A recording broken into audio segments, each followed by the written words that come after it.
So today is our annual Safeguarding Practitioners Conference. We started holding these last year in person after COVID, and we were planning to do today as a hybrid event. So thank you to those of you who were booked on to the in-person event that have now switched over to the virtual option. After COVID, we had such an overwhelming number of people that wanted to come back together in person. So we thought that might be the case again this year, but we had an overwhelming amount of people book on to the virtual option today, and we didn't quite meet our 75% quota for in-person. So we decided to go with the masses and make it a fully virtual conference. So thank you to those of you who swapped things around and could join us virtually. We've got quite a packed agenda today. So this morning's sessions are going to be from lots of different speakers. We've designed it in a TED Talk kind of style. So just the idea is that we can fit as much in as possible from as many experts as possible to give you all a bit of a flavour of different areas of safeguarding, some which you will probably be really familiar with and others you might be learning a little bit more about. But what we'll do after the session, if any of our speakers want to share their slides or further links with you all, we'll send a follow-up email along with a feedback form that you can all fill in and use those links as well. So we've tried to keep it a really tight agenda. To enable technology to work for us the best that we can, what we've done is we've got this morning's session in this Teams meeting. We're going to have a break at 11, and then so you can all stay logged into this call, and we'll just take a short break at that point. And then when we finish this session, we're due to finish this at 12:30 and break for lunch. We'll all hang up out of this call, and then this afternoon you'll all log into your individual breakout sessions. So you should all have invites for those. We've got 2 this afternoon. The first one starts at 1:30 and the second one starts at 2:30. So you should have your individual logins or your individual Teams invites for those. If you haven't, then just drop a note in the chat pane and Amy will make sure that you're allocated to one of those. So I'm going to hand over to Anthony. Anthony is our independent chair. I'm hoping that Anthony's logged in. But just a note to say that we are going to record today's session so that we can, all of the wisdom from all of our speakers, we can put onto our YouTube channel. So if I can ask, if you could all put your cameras off and keep yourselves muted throughout, that would be great. And this afternoon's sessions, we will do a bit of an introduction in those as well, but we are planning to record some of those, but there will be an opportunity for Q&A in the afternoon breakout session. So that part won't be recorded. So you'll have an opportunity to kind of share your own experiences and kind of talk to one another about, about any case specific examples that you may have. So I don't know, Amy, is Anthony, or Anthony, are you with us already? Yes, I'm with you. I'm with you, Sadie, ready to go. Excellent. Well, I will hand over to you then for your opening remarks. Thanks very much and welcome everybody. I'm doing half a TED Talk or perhaps even a third of a TED Talk about the day as a whole. So I just wanted to sketch out the importance of safeguarding. Safeguarding has grown as a discipline, as a profession in its own right over the last 20, 30, 40 years. And some professions, movements, vocations come and go because they're just there for a time, but this has an enduring set of features about it. And indeed, when safeguarding started as a discipline and profession, people had been abused and neglected since time began. So I was just reflecting on the fact that today's conference. Sorry, Anthony, I can only see Kelly. I can't see you. Can anybody else see me? No, Kelly, no. Could you pop your camera off, Kelly, and just see if Anthony spotlights? No, still can't see you, Anthony. Oh dear, let me just go into the settings and see if I can do something about it. Sorry to cut in, I just thought it might be. No, it's a good point. Yeah.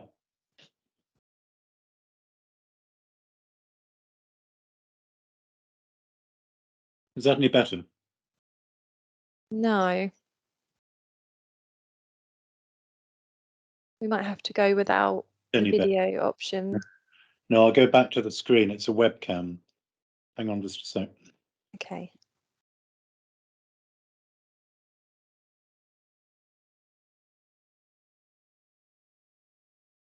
Is that any better? It should be, it's just the screen. No.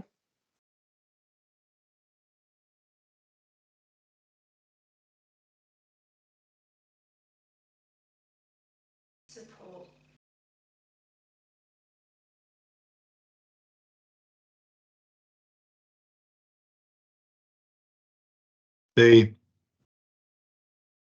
Just with the computer, does that work? I was going to try and pin you, Anthony, as a presenter, but I can't actually see your name as being in the meeting, which is very strange. I'm going to log out and come straight back in. Okay. Apologies, everybody.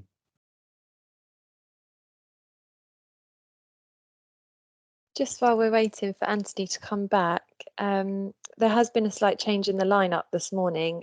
So we were due to have a presentation from Steve Bagley on transitions at 10:05. And unfortunately, due to some personal circumstances, Steve won't be able to join us today. But instead, we've got Kevin John joining us, and he's going to talk to us about transitions. So he's going to fill that slot. So there will be a slight change of speaker. Are you back, Anthony?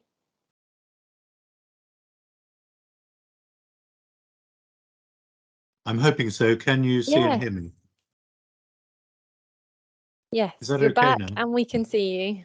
Oh, okay, really apologies for that. So did anybody hear my kickoff?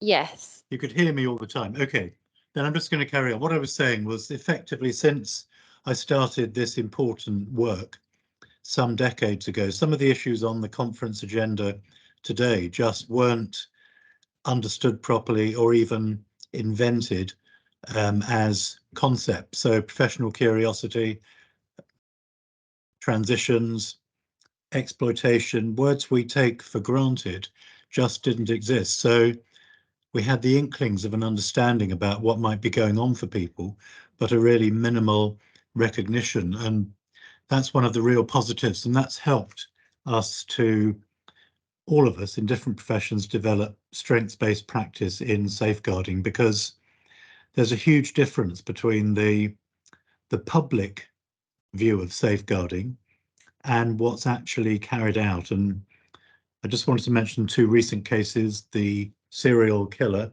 Lucy Letby, and also Sarah Sharif, the 10-year-old girl who appears to have been murdered by her family or by some one or more family members. And the press and the media, maybe understandably, focus on the most horrendous events, and we've had several in Suffolk and have several more that will become public knowledge over the next year or two, but they do give you a very skewed view of the landscape. The majority of the time, practice is strengths-based with tremendous care and attention going to people. So I could tell you, and colleagues during the day could tell you about some really appalling cases, but I wanted to just mention one that I heard about very recently as an example of what I think is going on most of the time, even if at times we get it wrong and at times there are appalling events we're caught up with. So this is a man, a grandfather, like me, like perhaps one or two of you, who had bowel cancer and was in hospital. The operation couldn't help him, more was discovered, so he went into intensive care.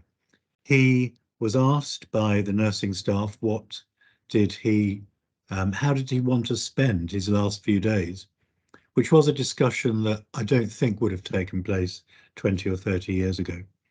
So this had become nursing staff, not specialists, but general nursing staff, understanding the importance of lived experience in somebody's last few days, keeping them safe in order to die as well as they can. And the guy in question wanted to see his two grandchildren. And so they came to spend his last few days with him most of the time. And the picture the nurse told me about was that the two-year-old granddaughter sat on his bed, and she'd found from somewhere in the hospital, as you would, a bag of plasters. And she began to put plasters on her granddad to make him better. And she also started to put plasters on the two nurses who were there with them. And they allowed themselves to be covered with plasters and generated a party atmosphere. And I tell the story only because I think it's a beautiful story of nursing, of caring. And you can see that in every profession around Suffolk all of the time. Today's conference, as I say, has some concepts that are with us for maybe the last 10 years or so, and we're still learning about. And I just wanted to highlight 2 or 3. The first is trauma-informed practice. The story I've just told you is an example, small one, of trauma-informed practice. Dying is traumatic. Practice can adapt to that. An adverse childhood experience may stay with someone for life. So any practice with them by any agency is trauma-informed if that trauma has a lifetime effect. And I think one way of approaching that is to think of yourselves as practitioners, as either children's practitioners or adults practitioners, grown-ups practitioners, for the duration of the time you are with that child or grown-up. So you might be a police officer with arresting a suspect for potentially drug driving. If there are 2 children in the car with the suspect, with the adult, you have a duty to observe the situation of those 2 children, to make a superficial appraisal, and if you have any concerns, to record that. That happens today already. So for the duration of that period, that police officer is a children's practitioner. From the moment he or she sees the child to the moment they cease their recording. And the same with vulnerable adults. If you have concerns that someone is at risk for any reason, you become an adult practitioner.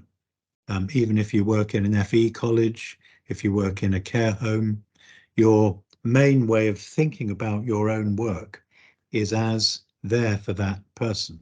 In strengths-based practice, child inclusive practice, adult inclusive practice. And I think the importance of doing that is also to connect you or reconnect you with the reason you came into doing the job in the first place. We all came into this work to help people, crudely, put simplistically, and that's what we still do, directly or indirectly, day in, day out, despite the paperwork, despite the pressures, despite the double shifts, despite the abuse that you take sometimes. And I think all of us in organisations have a responsibility to help our frontline staff to connect back with the values they came into the work to express.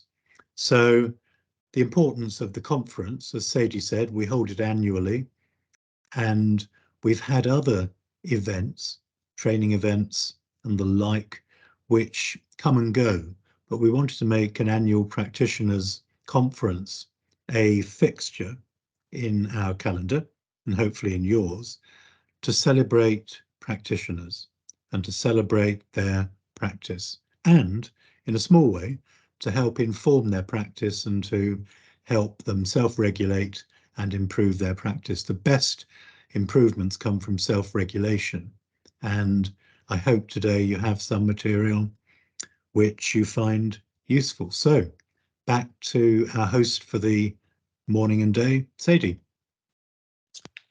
Thanks, Anthony. That was a great introduction. So I'm now going to hand over to Claire Prosser and Lisa Thompson, who are going to do a presentation for us on exploitation. Claire, are you with us? Hi. I am indeed. Yes. Hi, Sadie. Hello, everybody. I'm just going to share my screen. This is where we hope that everything works. And as Roger said, I'm not on mute, so that's always a good start. So if you can let me know when you can see it, that would be great. We've condensed down this this case study, and we'd like this to be as interactive as possible. So if you can put answers when we ask you for kind of your thoughts, if you can pop those into the chat, That'd be really helpful, and then Lisa will pull some of those out as we go through. And if we have time, we've got a video at the end as well, so we'll just wait and see how we go. So Thanks, and Claire. I That's just come need through now. Lovely. And I just need to say that this is a fictitious individual and a fictitious address that we're talking about as well. So just in case anybody thinks that we've actually, we're talking about somebody that may sound familiar. So meet Jane. Jane lives on her own in a 1-bedroom ground floor flat. The flat is in supported housing. The flat is on a busy road on the outskirts of town. There's been an increase in street drinkers in the local area. Jane's neighbours have made several reports of antisocial behaviour due to people constantly coming and going, and Jane suffers with mental health and has multiple sclerosis. So what are your thoughts? If you can pop those into the chat.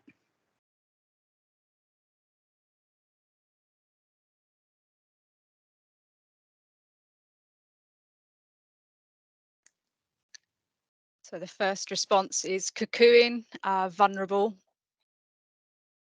Mm-hmm. Yeah, we could possibly be looking at home invasion potentially situation, couldn't we? Who knows? So we've got high risk of exploitation, that she's lonely and scared, vulnerable adult, more suggestions of cocoon, antisocial behaviour. Vulnerable, yeah, financial abuse, that's well picked up on. Impact on her will be greater due to her vulnerabilities, isolation, fear of leaving the home, exactly. We don't know what her mental health concerns are. We don't know what impact her multiple sclerosis has on her. Is she able to leave the flat? We don't know. There's lots of questions around this. When was she last seen by a professional? Does she have any support? Possible cocoon, but need to speak with her first before making assumptions. Yeah, open-mindedness is great, but please don't make assumptions. Again, as Anthony said, it's around professional curiosity, thinking outside the box. Absolutely. She may also be a parent. How do her health conditions affect her? Financial exploitation, has likely care and support needs. Yeah, very true. People in supported housing could be targeted and the workers there. Yeah. Support services ability or inability to resolve the issue may have a further impact on her mental health. Yeah, what kind of support is she getting, and do people recognise that this may be a bit of a bigger picture rather than looking at this in isolation? We're all very good at picking up on what we see in front of us, but thinking about that bigger picture is really key. Yeah, absolutely. Remembering that professional curiosity. So we're going to have a look at the map of the local area. So this is an overview of where Jane's flat is. Looking at that map and thinking contextually and professionally with professional curiosity, what do we think might be some of the areas of interest or concern where thinking about where Jane's flat is positioned? Anybody got any thoughts?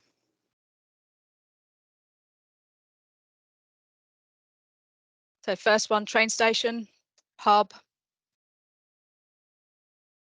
town centre, park, recreation ground, right by takeaway, county lines drop off, skate park, more for the skate park, busy main road. Yeah, busy main road.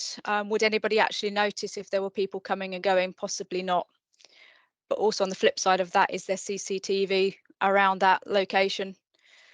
Station pub, known for drugs. Again, local knowledge. What do we know about the area? And if you don't know, ask people that do. Salvation Army. That is actually a church at this location on this map. But yeah, it could be a homeless refuge. So the Indian takeaway may be frequented late at night, proximity to hotels used for temporary housing. And also with hotels, we're looking at an increase in them being used as a base for county lines. And it's happened across Suffolk, so it's something to be aware of. So yeah, we've got the skate park. It's a hub for local young people and the recreation area as well. Often too big an area that cannot be covered, the whole of it cannot be covered by CCTV, so you may have blind spots. Main road we've already covered. River path, maybe something that people don't automatically think of, but if you look at that location, you've got a main road going over the river path, so you've got access underneath on the pathway, which cannot be seen from the road. It's a perfect location for people to hide out of view. Taxi rank and the train station. This is actually a map of Stowmarket. The train station there isn't manned, so you've got free access on and off to platforms in both directions. Would anybody be noticed coming in or going out? Possibly not. Taxi ranks. We know young people are being exploited and being ferried around in taxis to deliver drugs. We know that's happening. So taxi ranks, locality to the train station. This all is a perfect storm, and the contextual issues need to be considered. So we're building up a bit more of a picture as we go, aren't we? So you now attend Jane's flat early on a Wednesday afternoon as she's lost her key yet again and can't lock the flat. There have been more reports of antisocial behaviour from the neighbours. You intend to deal with both issues at the same time. As you arrive, you see a male walking away from the address. Jane answers your knock on the door and reluctantly lets you in. As you enter, you notice a smell of excrement. Maybe Jane's not doing so well with her personal hygiene. The bedroom and bathroom door off the hallway are both shut. What are your thoughts?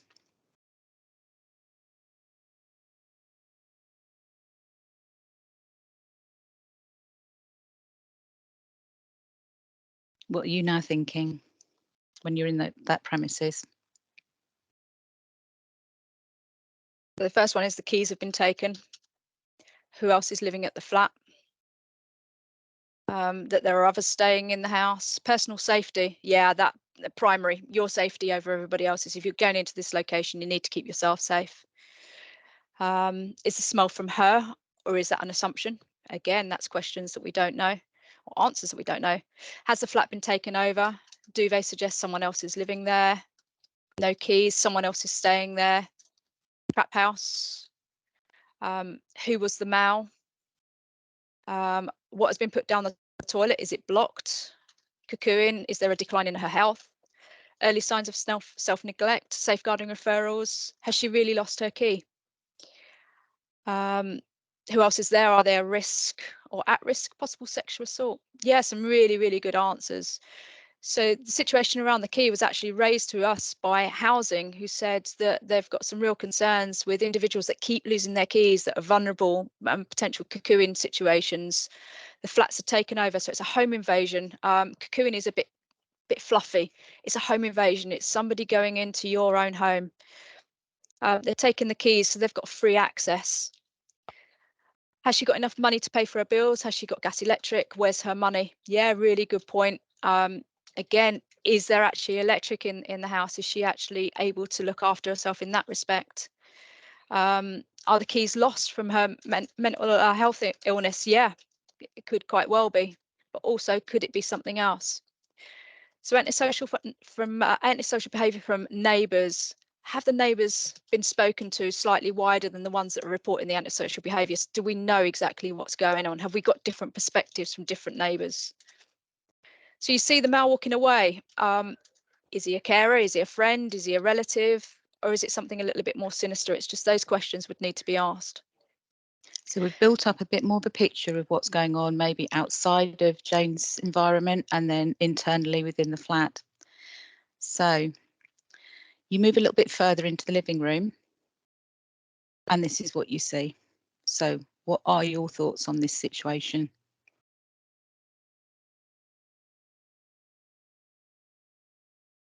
So Kirsty's put a really good comment. Where does she shop? Who is her network? Yeah, has she actually got a network? Is there any support? So men's work jacket on the chair, chaotic environment, multiple people staying there, lots of phone cables, lots of chairs, potential fire risk. Yep, very much so. Clutter scale 3 to 4, that it's dangerous and unsafe. Some really good points there. I think quite clearly here there are lots of questions. Extension block empty in a room for sharing other people's devices. Yeah, that's really well picked up on. Room being used to coordinate dealing. Yep, certainly something to consider. Where is her TV? Does she have one? Has it been sold? Did she have one on your previous visit? Have you been there before? So electric heater, several chairs. physically struggling. Can she access the bed? Is she being stopped? Yeah, on the previous slide, we mentioned that the doors to the other rooms were shut.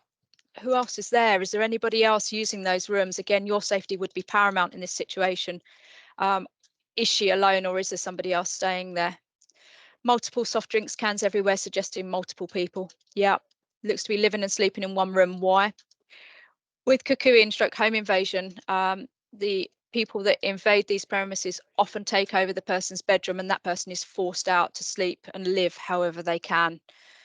Trip hazards. Who are the other people? Syringes on the table. Yeah. Also in this picture, we've got a curtain that's hanging down. This is a ground floor flat. So is the window being used for people to come in and out of? Duvet on there, so who's sleeping there? The power cable. Could it be that multiple devices are being powered in that room? Paraphernalia. Absolutely. Yeah, lots and lots of questions about this living situation. And when you look at the room, you can see, can't you, from the ornaments, from some of the furniture, for the picture on the wall, at one point this was somebody's pride and joy. Somebody actually cared about and was living in this space in the way that we would hope anybody would. So there, we've built this picture up now. So all of those professional curiosity sensors are just pinging left, right, and centre. So we're on high alert now, aren't we? Serious concerns. So when you entered the living room, you see the following male. The male seems surprised to see you and say, "She's my auntie," without you asking who he is. Again, what are your thoughts on this interaction? And Claire has put a comment. Is home invasion the term used instead of cuckooing now? Or are they both current? They're both current. Home invasion just has a little bit more impact into what actually is going on. So comments that he should be in school. County Lines runner. He looks young. What's the logo on his jumper? The logo on his jumper is Emporio Armani, apparently. Vulnerable himself due to age. Are there any signs they're not related? Really good point. It could be that she's his auntie, but those questions would need to be asked. So yeah, designer top. Ask him what's his name, where do you live? It's suspicious. What's he doing there? Is he being exploited too? Yeah, some really good, again, professional curiosity, that open-minded thinking. What is meant by auntie? Is it actually genuinely a family member or not? Where are his parents? How quick he was to say she's my auntie is worrying. Yeah, how often do young people come up with an answer before they're asked? Not very often. So he's immediately defensive and felt the need to explain that he's related to her, planned answer. Again, this is something that's very typical with County Lines, that individuals are told what to say if they go into a certain situation. If police come round, say this. If somebody else comes round, say that. So they're prepped and trained in what to say. And how old do we think he is? Zoe's just put, she could be exploiting him. 100%. We just don't know. But really good thinking, and you are one of very, very few that's come up with that. So really well done. So we've got ages 15, 14, 12, 13, 11.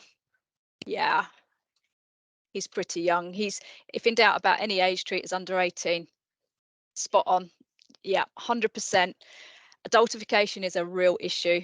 So we have to make sure that we don't presume that this child is over 18, that we have to ensure that, you know, what is his age?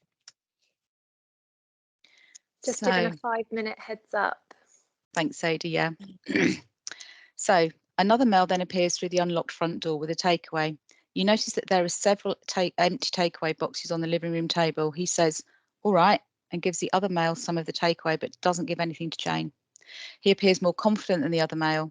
You notice that there are 2 phones on the table and bits of plastic carrier bag. One of the phones keeps lighting up. Jane appears a little quiet, but you've only met her once before.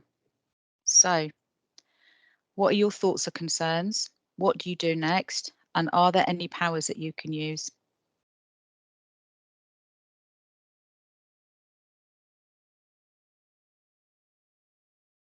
I'd ask, who is this Jane? Yeah. Is he the main operative involved? Who is he? My own personal safety. Yeah, again, that's the thread that runs through this. Your own safety is got to be first.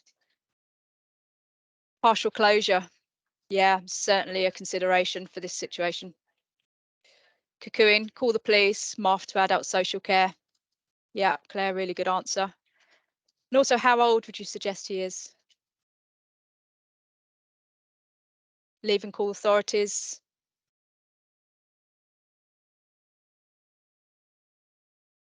We've got 18 for age.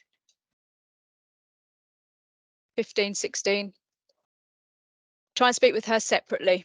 Yeah. Farouk, that's brilliant. Yeah, try and get her out of that situation to speak to her independently. See if you can encourage Jane to come out with you. Yeah. So ages we've got between 16 and 20, and you can see the disparity about what people think of his age. So it's really difficult to gauge. We've also got that if this is midweek during the day, the young boy, why is he not at school? Those questions would need to be asked. So he's driving, he's certainly in a car. I don't know whether he's driving, but he's certainly in a car. Suggest going out together. And it's if this is an exploitative situation, who are the victims? Who are the vulnerable ones? Is Jane the vulnerable one, or is she exploiting these boys? Is the older one exploiting? Is the younger one? We just don't know. There's lots and lots of questions that need to be unpicked. But that professional curiosity, asking those relevant questions, they're all vulnerable, very much so, very much so. Yep. Just that thought process and again, thinking outside the box. I think we've just about got a couple of minutes to play the video, so I'm just going to literally play that very, very quickly. And thanks for your input, everybody. It was really good.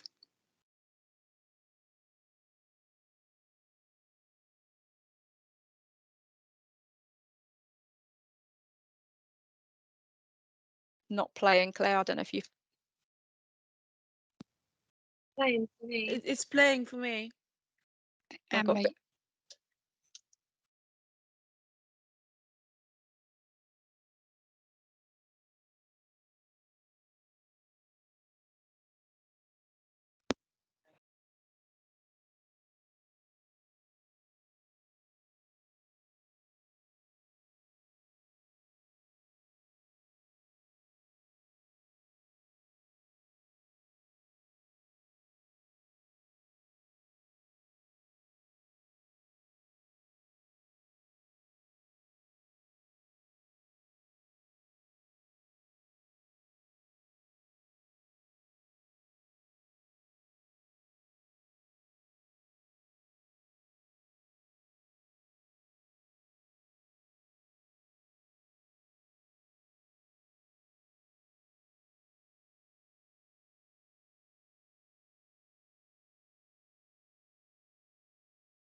So thanks everybody for your time, for your input. That was brilliant. As I said, we condensed this down into the 20-minute slots. So I hope it wasn't too much of a whistle-stop tour, and wish you all the best for the rest of the conference.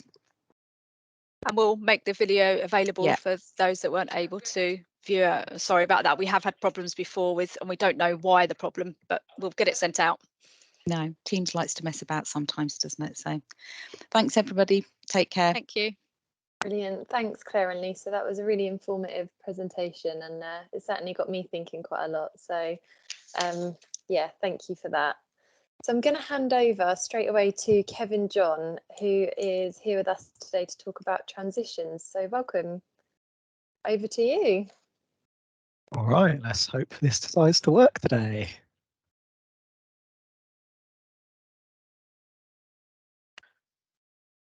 Perfect. Yep, I can see that. That's fine. Oh, glorious. So, hello there. My name is Kevin John, as you can hopefully see on the screen, and I'm the manager of the Suffolk County Council Learning Disability and Autism Specialist Support Team. I'm here today to talk to you about transitions, which is one of the pathways within our team. And when I say transitions today, I'm predominantly talking about the move from children's to adult services and the team we have to improve that process. So transitions are a team based within adult and community services, resourced 50-50 from the mental health budget and the learning disability and autism budgets. Transitions are made up of senior independence and wellbeing practitioners and social workers and sit within the learning disability and autism specialist support team, though we work across services. The team support young people across Suffolk whom are moving into adulthood, and so have close links across children's and young people services and adult and community services teams. Our team have been trying to visit many of our partner services, and I think we've either been to or we're about to have been to about 28 partner services at the moment, ranging from child in need teams and the MASH to education providers, to explain more about what we do. So some of you may have already met the team and know a bit about what we do and who we support.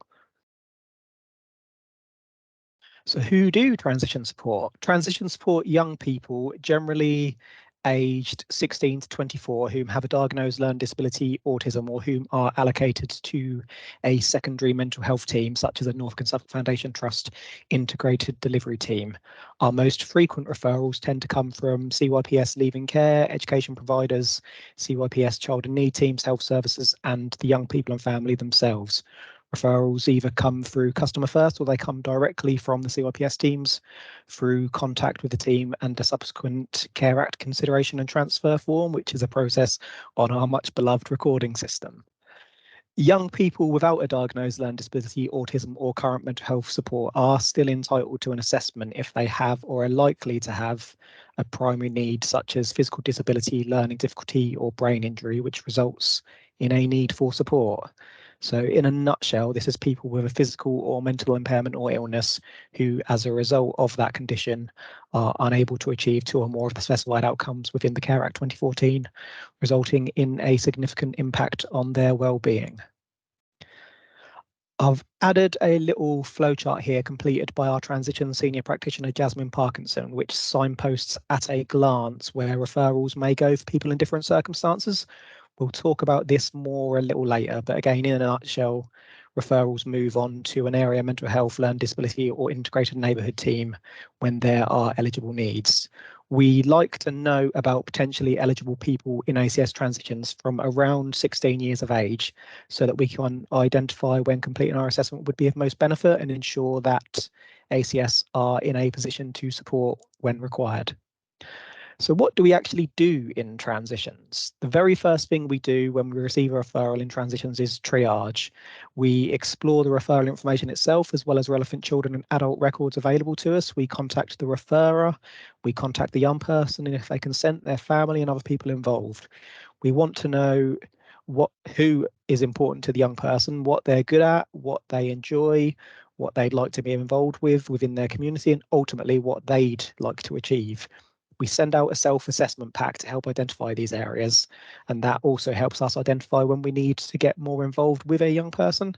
You can see a few examples of this, and we can share these slides if people would like them, which has our self-assessment pack embedded within it. For some referrals, we may get them at 16, but the person is in full-time education and they just want support when they finish college, for example. And in those circumstances, we plan to pick up our involvement many months down the line.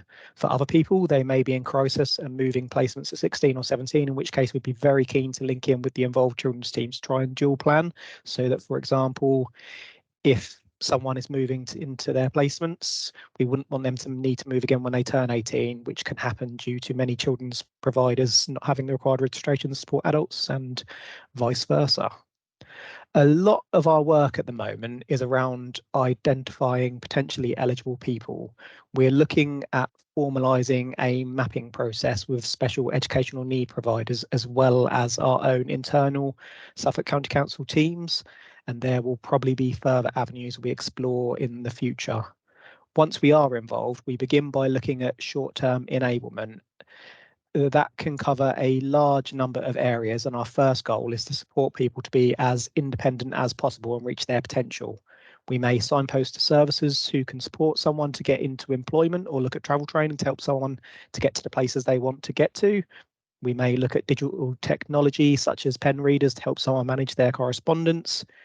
We may help someone directly through several visits to develop their cooking skills, or we may refer to one of our external providers such as Leading Lives to provide support over an approximate 6-week period, but we can't utilise that support until someone has turned 18. Once we've worked through those areas with people, at this point we'd either close our allocation with the person living independently in the community, or where a long-term need is likely, we'd undertake a Care Act assessment to confirm that need. There have been occasions where transitions have developed support plans with a young person to stabilise the situation before handing over to the appropriate adult team, and that has generally worked well. My apologies here as I'm glossing over a lot of what we do to keep this as brief as possible. I'll run through a couple of case examples very briefly. So S was an 18-year-old male referred by a community resource concerned about S engaging in online sexual activities. MASH deemed this not to be a safeguarding episode and passed the contact to Transitions. A Transitions practitioner made contact with the referrer to ask them to seek S's consent to formally refer, which was achieved, and S identified that they wanted to be independent and to obtain a job.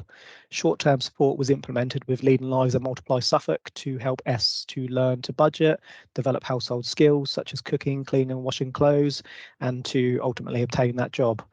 Sessions were also completed around online relationships, and no further issues have arisen in that area. S obtained jobs both in a local park and at a pub, and with S now fully independent, S no longer needs support. And I think what's great with this example is that the team have had concerns, but they haven't jumped to conclusions or looked immediately to funded support to reduce risk. They've listened to S, who's basically bored and lonely, and channeled S's time more productively, which has in turn broadened S's social relationships and reduced that risk without a need for direct supervision. Another example is Z, who had a traumatic family background and was homeless when referred to Transitions at 21 years of age, having been declined Borough Council housing. We supported Z to represent as homeless to the Borough Council, respectfully challenging that decision, which was successful. Z's autism could lead to Z becoming highly anxious and struggling to take information in, and the council were not aware of that, meaning that Z hadn't been offered any support in initial housing meetings. We supported Z to develop budgeting skills and manage their own finances, and we then supported Z to obtain housing, and Z now has a job and is doing really well. Z could have ended up in supported living and dependent on services, so this approach, working with our partner services, has resulted in a much more positive outcome for Z. H is a young person with autism and physical disability who was starting college. Transitions worked with the college and H's family to build a relationship with H. H wanted support to be meaningfully occupied when not at college, and has been very involved with their support planning, highlighting what they like and what they want to achieve. H has been supported to visit potential services before choosing their preferences, with long-term eligibility established. H's behavioural incidents at home are lessening. H feels listened to, and a small support package should reduce and delay further needs developing, meaning that H can move over to support from the local learning disability team in more stable circumstances. The last example I'll run through is L, who was referred to Transitions via the Borough Council and also had CYPS involvement. L was homeless and suspected to be in a risky relationship. Transitions completed a mental capacity assessment around finances and housing options. It was established that L was actually not as vulnerable as had initially been suggested, so positive risk taking was explored. L was given access to their own money, which was previously held via a guardian, and in a visit, a practitioner shared their own experience of housing-related support, which resulted in Elle actually choosing to explore that themselves when they'd previously been quite reluctant. Elle is now fully independent and has no Care Act needs, when at the point of referral, Elle had been expected to require longer-term social care support. As I say, that is a very brief snapshot of some of the work we do. Looking at difficulties we encounter in transitions, the team's been functioning in its current guise for less than a year, and we continue to plan how best we can manage those difficulties as they're identified. One such difficulty is around referrals. Ideally, we need time to plan our support and ensure that all that is required is in place, but there are times when we still get referrals a week before a young person turns 18, or when someone is in crisis after 18. That's one of the reasons we're visiting partner services to spread the word about what we do. CYPS teams in particular should be thinking of who may need a transitions referral from year 9, and transitions want to know about young people early to enable us to work together. That's something we're doing increasingly well with leaving care in particular, but we know we need to expand that further in other referral pathways. Another difficulty is a lack of consideration of mental capacity and what a young person wants. We've had referrals made on a young person's behalf when that young person does not actually want any support, and there's no capacity or safeguarding concerns, for example, warranting ACS support. Something we're keen to develop is our attendance at family network meetings and education, health and care plan reviews to enable these discussions to take place with all involved, though obviously that can have a huge impact on team capacity as those sorts of meetings take place many, many times every single day. An interesting difficulty we've encountered is where a young person is extremely capable to the point that they are living and working independently, but they're adamant that they need support. It can be difficult to evidence, for example, if a task takes someone longer than is reasonable or causes them anxiety, and these types of scenarios can lead to complaints if we do not agree as the assessor.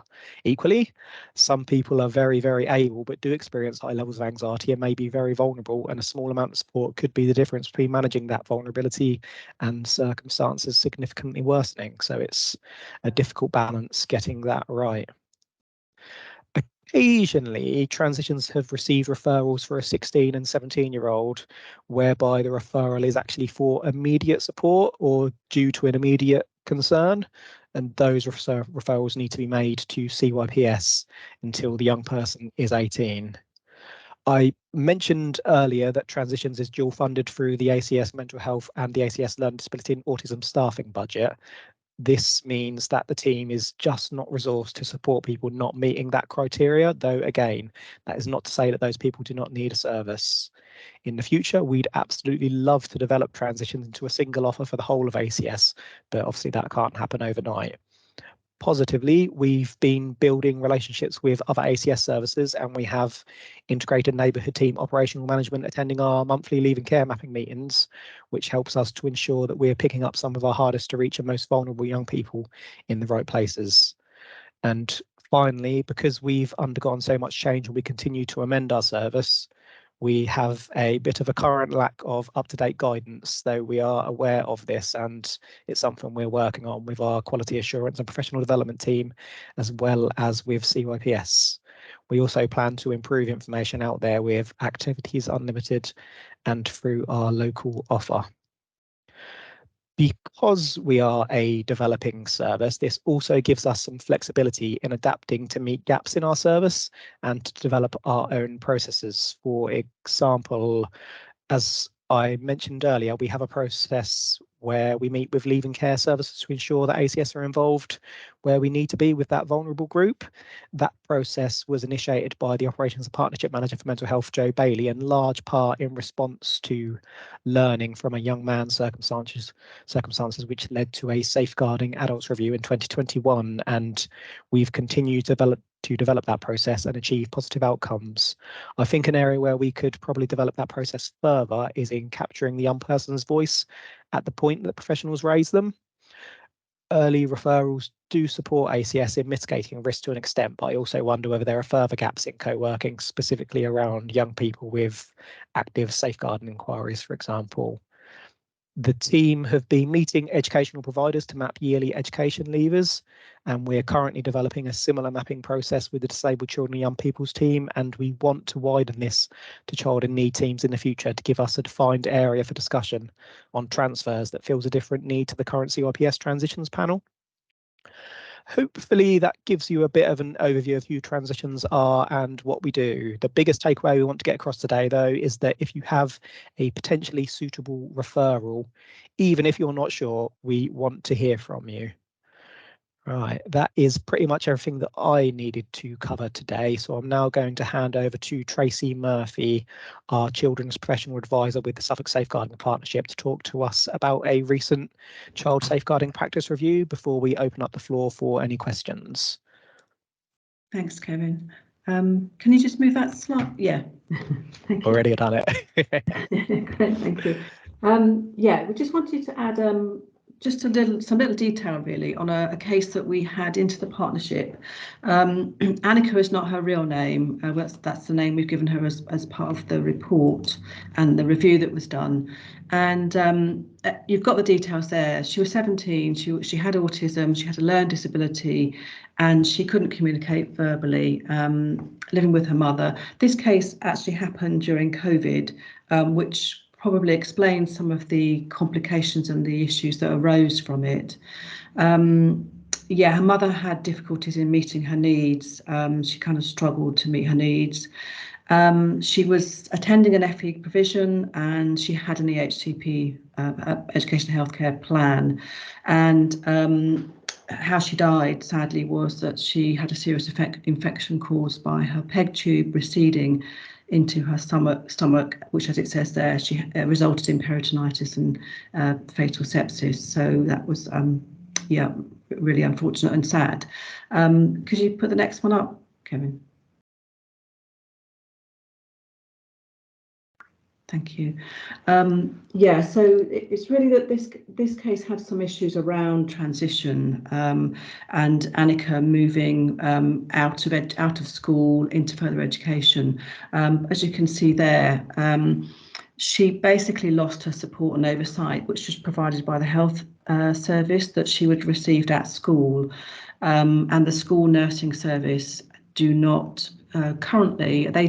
We're working with them on this, but they don't currently provide a dedicated health support and oversight to post-16 education providers. So that was something that obviously disappeared as soon as she moved into FE.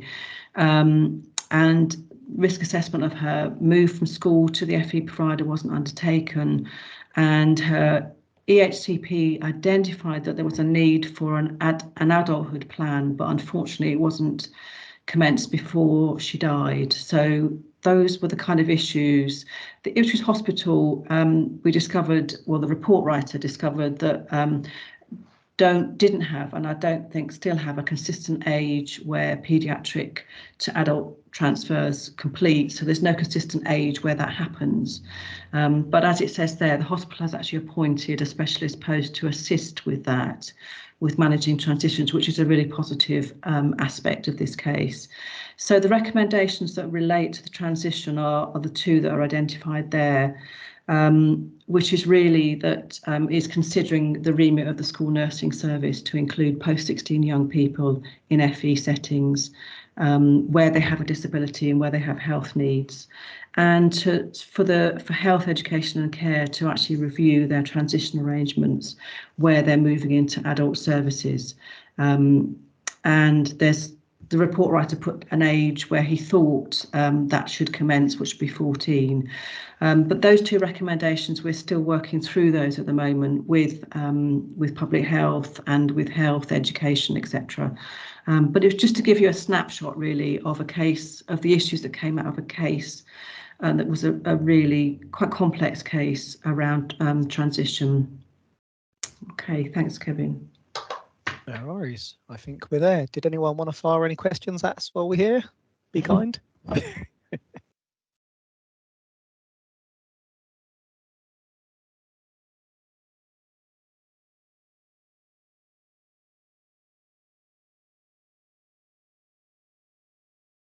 one for you there, Tracy.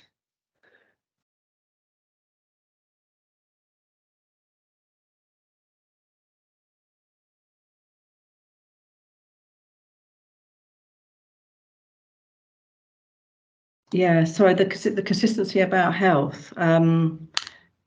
I think probably we'd have to ask health that question, because it isn't, you're right, it isn't consistent in terms of what happens in terms of ages. But I think it's something that we'd have to address with health. I probably couldn't answer that.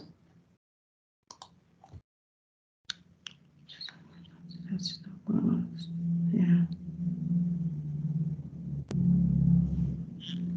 All right, well, that seems to be it for questions. Thank you, folks. I think we're ready to hand back, Sadie. Yeah, that's brilliant. And a few minutes, brought us a few minutes back as well. So thank you ever so much, Kevin. And I really appreciate you filling in at such short notice. So that was really useful. Thank you.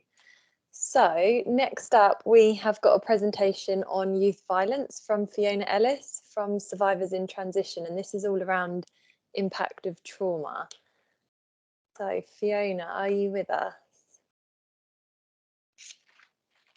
Hopefully. Yes.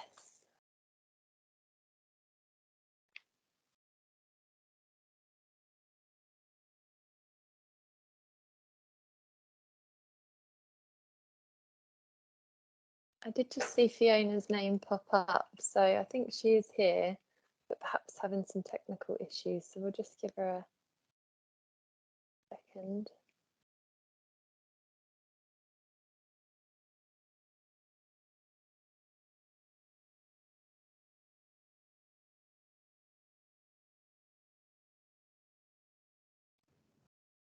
I think she's leaving and rejoining, Sadie, so I think she might have some IT issues. Okay, thank you. I can see someone's got their hand up, but I can't see who it is. So was there a question? No, I just wanted to comment upon this confusion about services working between 0 to 19 and health aren't consistent. I'm a pediatrician at James Paget Hospital. Most of the health services are up to 16 years. Most hospitals work on the basis of 16 years, they are moved on to adult services. I think that may well be a little bit of confusion between the agencies, health and children's services. Thank you for that, adding that in and clarifying. That's really helpful. Hi, Sadie, I jumped out and back in again. Can you see and hear me? I can hear you, but can't see you. Ah, well, that's probably just as well. My colleague Carrie is on the call and is hopefully going to share some slides if she can. Sure. If not, I'm just happy to talk about it. I've got the subject in front of me is the impact of trauma, not youth violence. So I think we've had a bit of a comms misunderstanding there, but that's fine. So I'm going to talk about a project we've recently completed rather than the impact of trauma, which in the interest of time, Carrie, can you just pop to the next slide, please? I don't expect that you will be able to see that in any great detail or even begin to sort of understand. The impact of trauma is pervasive, persistent, and exceptionally complex. I've been using this particular diagram in training for probably the last 15 years. It's not new, although the subject of trauma-informed practice has certainly come into our thinking and become a lot more sexy in the last couple of years. I can assure you it hasn't always been. Trauma is complicated. It varies from individual to individual, whether they've experienced that or not. And I don't need to get into the details of that with you guys today. And I certainly couldn't do the impact of trauma justice in 15 minutes in the time that we have available today. So I'm going to talk about, if I could have the next slide, please, Carrie.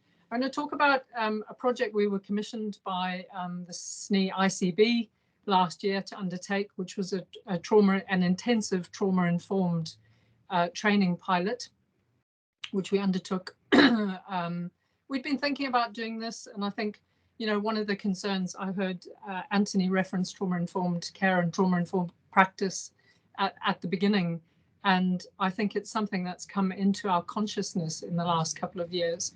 But one of the things I am super mindful of when it comes to trauma-informed practice and trauma-informed organisations and the language that's used around trauma-informed anything at the moment is that there is really very little consistency, there's very little collaboration, and becoming trauma-informed or undertaking trauma-informed training is in itself complex because our systems are complex.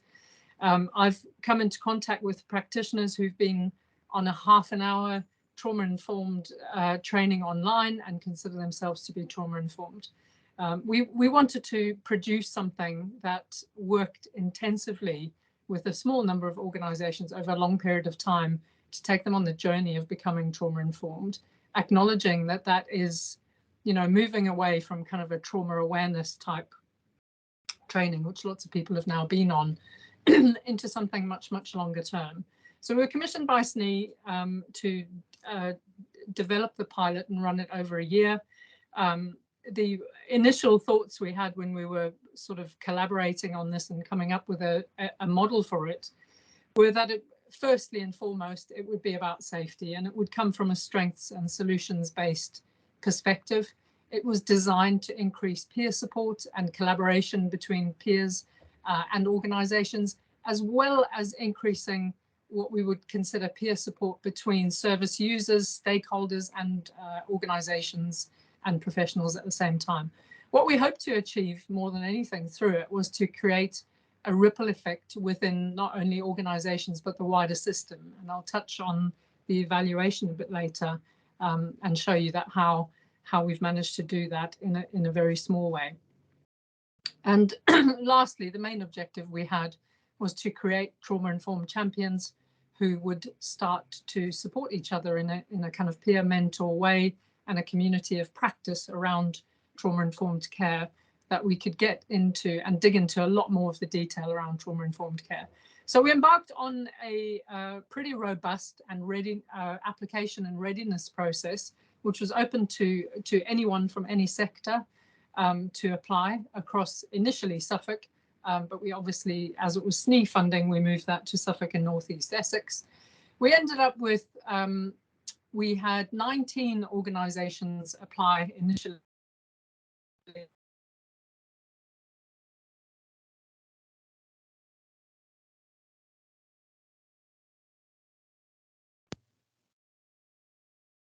Can anyone else not hear Fiona? No, I can't hear her either. Yeah, I can't hear. I can't hear. I've lost sound as well. Yeah, Carrie Oh, is. Do you know if Fiona's just dropped out? yes, I do know. I've just got to do know. You do know. I said I do. But you knew before me. You knew September the 10th.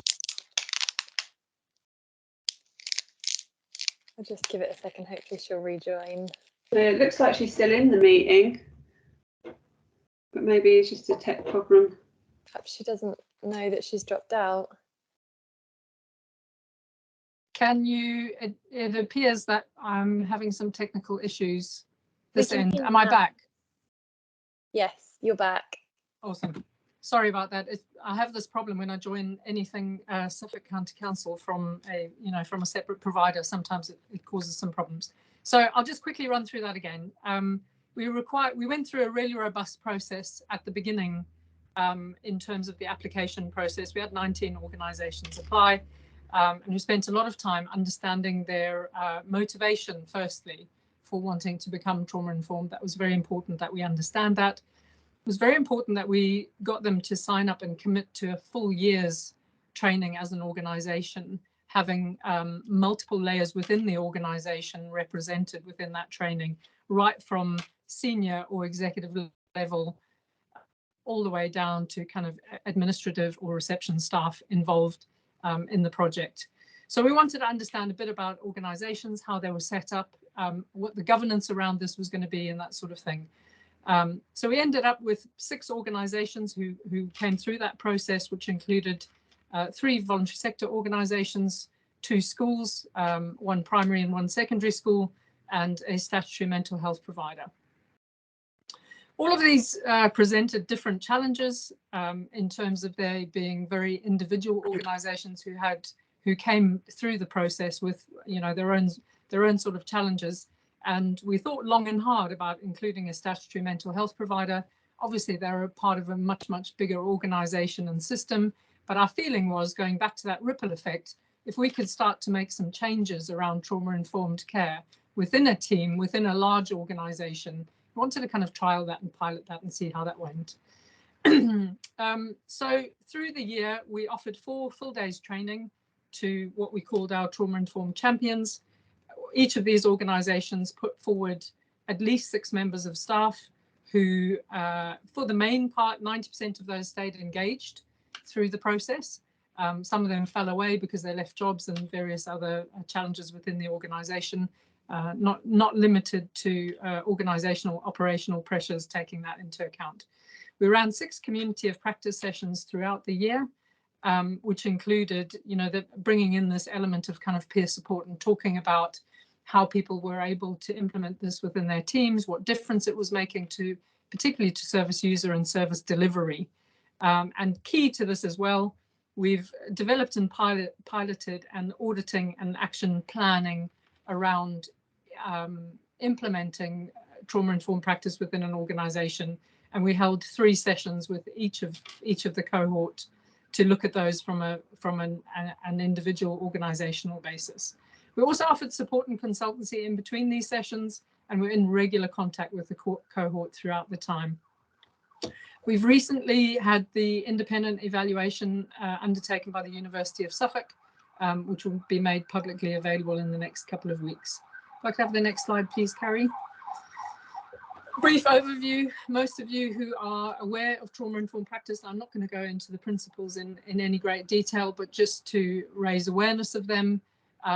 There is some inconsistency in terms of the principles that are used, but I'd like to think that we've worked across the system to come up with something that's pretty standardized and pretty consistent, to be able to come up with 6 principles that we use. And the idea of having these principles is that we've got a starting point from which to work on, and we're starting to create some consistency in language through organizations.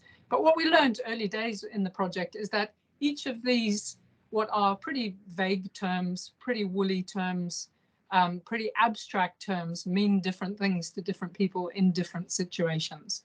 So what we wanted to do, and will continue to do when we work with organizations, is establish what these things mean, A, to individuals, B, to organizations, and C, to the service users that are accessing their organizations. If I could have the next slide, please, Carrie. So the content of the training included, firstly and foremostly, safety and resourcing, which we continually circle back to ensure that all stakeholders within an organisation or a service are kept safe, and that we're consistently putting safety of not only service users but practitioners first. We spent a bit of time exploring what's trauma-informed practice or trauma-informed care and what it isn't. And some of the things, just to highlight that it isn't, because I think that there is definitely some confusion within the system, and I know that working with practitioners up and down the country, there's definitely some confusion. You know, it isn't a checkbox exercise. It isn't something that I think in terms of becoming fully trauma-informed in these sorts of situations, it's not something that we can all just go on a half-an-hour training and then say our organisation or team is trauma-informed. It's a bit more complex than that. We looked at types of trauma. We dug into this in a bit of detail in terms of understanding what individuals and practitioners experience and exposure to trauma, particularly trauma of their service users, had been. We looked at who gets trauma, a wide range of trauma, from kind of vehicular accidents through to dog bites came up as an example, through to sexual abuse and sexual violence, which is our area and our domain, which we delved into quite a lot. Domestic abuse, brain injuries, lots of different kinds of trauma coming through that, and looking at people's individual responses to traumas. We had a look. We spent a long time digging into the impacts of trauma to reference back to, you know, that Kaliva diagram I showed you at the beginning, and recognize that for different organizations and different services, they were seeing trauma manifest in their service users in lots and lots of different ways. And that was really important for us to be able to unpick as professionals. We spent a bit of time talking about the window of tolerance, which practitioners found incredibly useful, not only in their own practice, but in terms of how they viewed service users and how service users were kind of turning up and what they were presenting with. The schools in particular found this interesting and, you know, really useful in terms of their practice, in terms of understanding behavior through a trauma-informed lens. We, of course, can't ever talk about trauma-informed care or trauma-informed practice without looking at ACEs or adverse childhood experiences. But what we're trying to do is put a bit of a different spin on ACEs. Some of the feedback we've had from some of our service users over the years suggests that ACEs on their own can be quite a limiting diagnostic tool or sort of assessment tool. So we've tried to counteract that with what we're terming now positive childhood experiences. So we're not only looking at ACEs, but we're also looking at positive childhood experiences and trying to build on any of those positive childhood experiences rather than looking at ACEs in isolation. We also pick up the topic, which again discovered that language and inconsistency is rife when we're talking about resilience, and that presents some challenges. One of the things that has come out of this process is certainly how we deal with trauma as a system, and I think all of you will acknowledge that much of our system at the moment is on its knees, but how we can use a trauma-informed approach to ensure that we're doing things a little bit more consistently and that we're working better as a system. The principles that I showed you on the previous slide, we talked about putting those now into practice within individual organizations and by individual practitioners, and practically what that looked like. We talked a lot, and recently my interest has extended to what we call organizational trauma, or shaping events and histories within organizations' kind of histories and being. And this was really interesting because some of the things to come out of this were around traumatic events that had happened within organizations. It will come as no surprise for you to hear that COVID-19 played a significant part in terms of organizational trauma, collective trauma as a system, as an organization, as a human being. We've all been through a pretty traumatic experience together. So we're able to sort of use COVID as a broad example and then narrow it down to organizations and how they've responded to trauma. We address things like parallel processes between service users, staff and employees, and other external stakeholders, identifying who that were. And we also had a look at organizations' policies, processes and practice through a trauma-informed lens, particularly, and a few of the HR managers who came on the trauma-informed training at the beginning were like, I don't know why I'm here.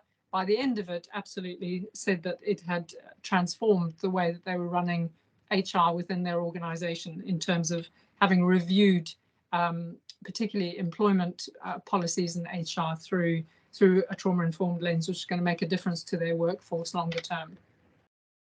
We also looked at rephrasing and adopting and reinforcing trauma-informed language within organizations and what that meant individually.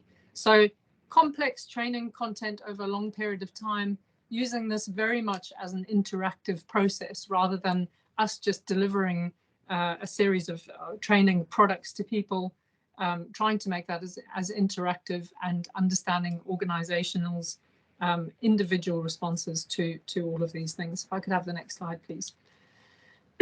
So some of the reflections are the outcomes, and certainly we're in a space now where we're considering what the next steps might look like, and coming up with kind of a modular approach in terms of, and it's not new, none of this stuff is rocket science. I certainly don't claim to have broken any ground here. Trauma-informed practice, trauma-informed care has been around for a long time. Our organization has adhered to trauma-informed principles since its inception in 2010, so it's nothing new. The system around us, I think we're all granted, is in a world of pain, and certainly some of our cohort were in more of a world of pain than others. For the schools, there were particular challenges around how to implement this, how to find the time to bring on, something new, a new thing, and working very, very closely with organisations to ensure that this didn't create additional burden to organisations and to practitioners in particular.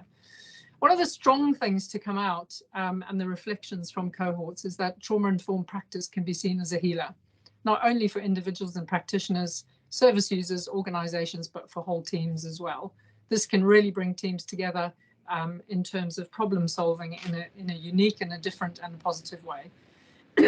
I talked at the beginning about becoming trauma-informed is bigger than, you know, kind of this nod to trauma-informed awareness that we're all sort of embarking on. The peer support network was exceptionally positive, and the community of practice had enormous benefits in terms of people being able to come together and talk about problems and work through problems together. It's not rocket science, I've already said that. And I think to address lots of the things that I've already seen on the call today and through the conference is that when we work with an organization, we're recognizing that most people are doing elements of trauma-informed practice already. And for us, that's about harnessing that and ensuring that those things and those strengths are built upon. So it's meeting organizations and individuals where they're at and then building on positive practice from there. And goes without saying that shared experiences resulted in better solutions all around. And then my last slide, please, Carrie.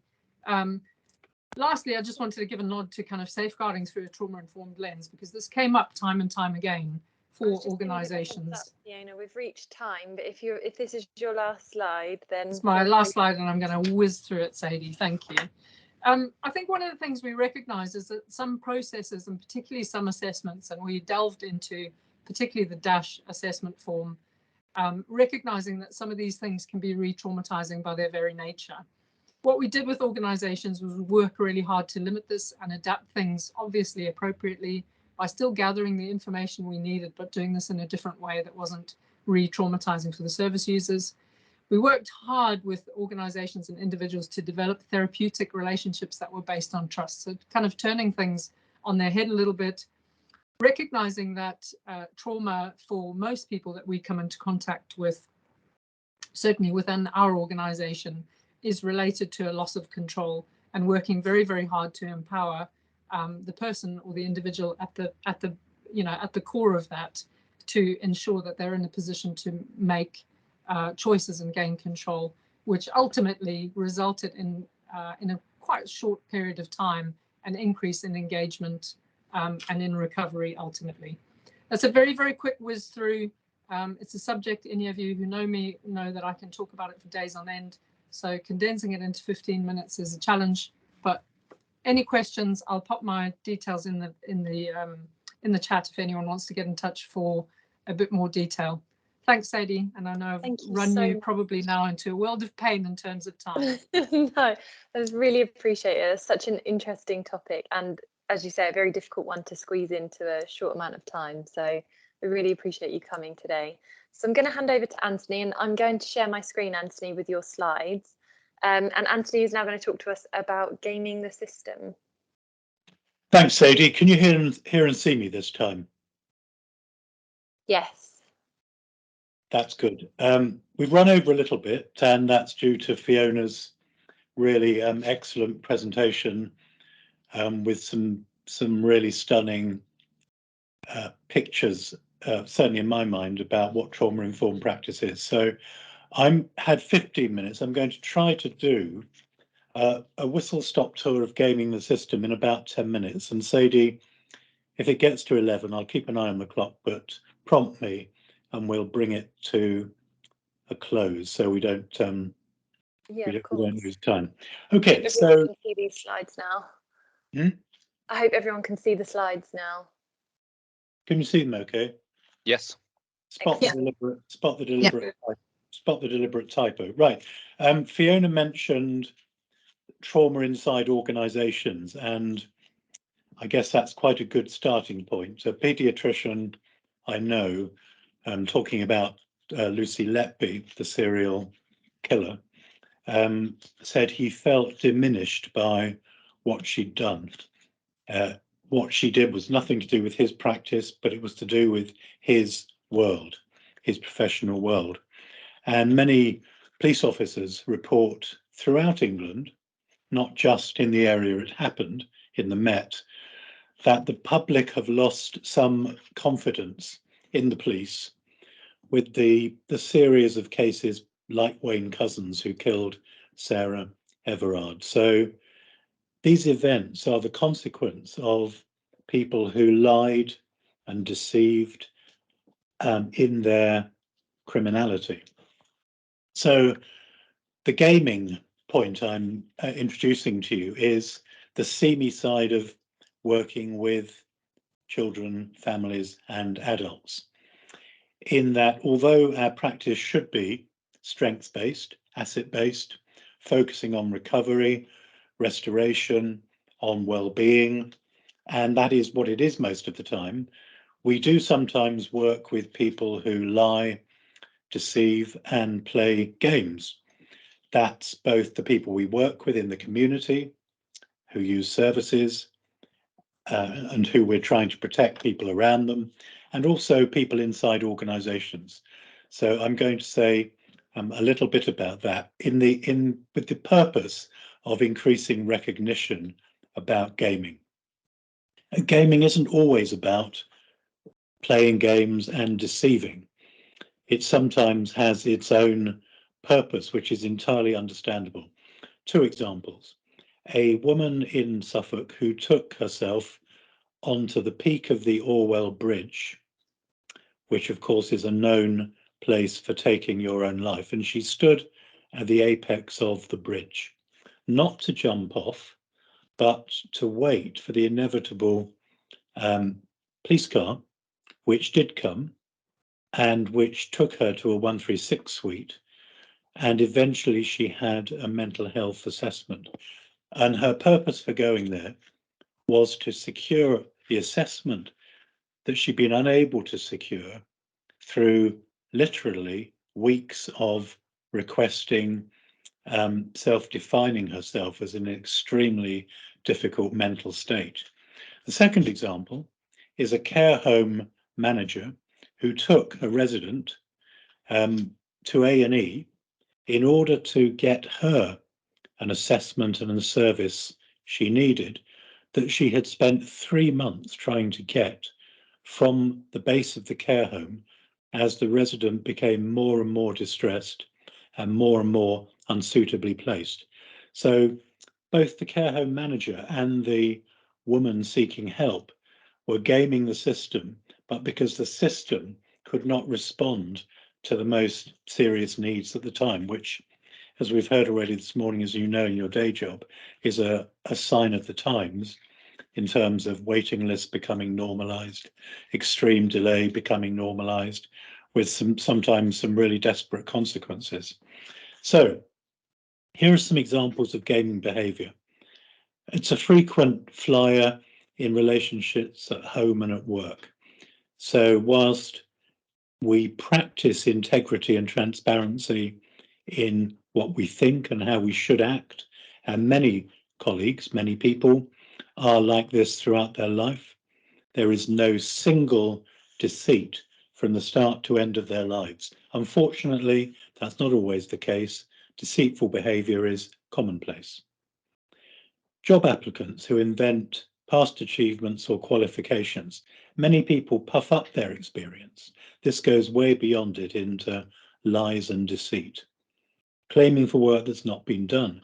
Claiming for expenses that have never been incurred. Lawyers extending a case in court to attract a higher fee band. Children in foster care and migrants who come into the country or go into foster care with a false story. In the case of migrants, because they don't want to be deported, and they'll only tell the real story sometime later when they feel safe. The same is true of children. Parents lying to professionals about what's happening. Most children who have been killed by or seriously harmed by a parent have deceived professionals about either what's going on, what they feel, what they're doing. The home that is cleaned up for to avoid allegations or concerns about neglect. And in one case we've had in Suffolk, a postman rang to say a house was in a terrible state. When the social workers visited, it was fine. It had been cleaned up for that purpose, but that wasn't the real story. And another of our cases, the two sisters, two girls who were badly neglected for years. When they came into school cleaner, the professionals concluded they were being less neglected. In fact, they were being groomed by their mother to be sexually abused by her mother's partner. So things are not always as they seem. Someone being visited at home by a professional who never answers the door, even when they're inside. And sometimes professionals under pressure do the same. They knock lightly, especially if there's a dog sounding dangerous immediately behind the door. This is the unfortunate world we're in. Now, time is so tight, I'm going to just make a couple of comments about each slide, and then just, I'm sure Amy can circulate these slides with the pack. Here are just some more examples of motives for gaming. When we were working at the Latitude Festival in the safeguarding team, for the first time this year, the police had carried out DBS checks on every contractor. There were over 3,000. And one sex offender was trying to get in under the guise of a cleaning company cleaning out the toilet. So you do have to take these very, very assiduous measures, due diligence, not to expect the worst, to work for the best, but to expect the worst. Otherwise, your risk assessments won't be good enough. Next slide, please, Sadie. This would be impossible to go through quickly, but I suppose the gist of it is to build assessing for gaming into assessment models.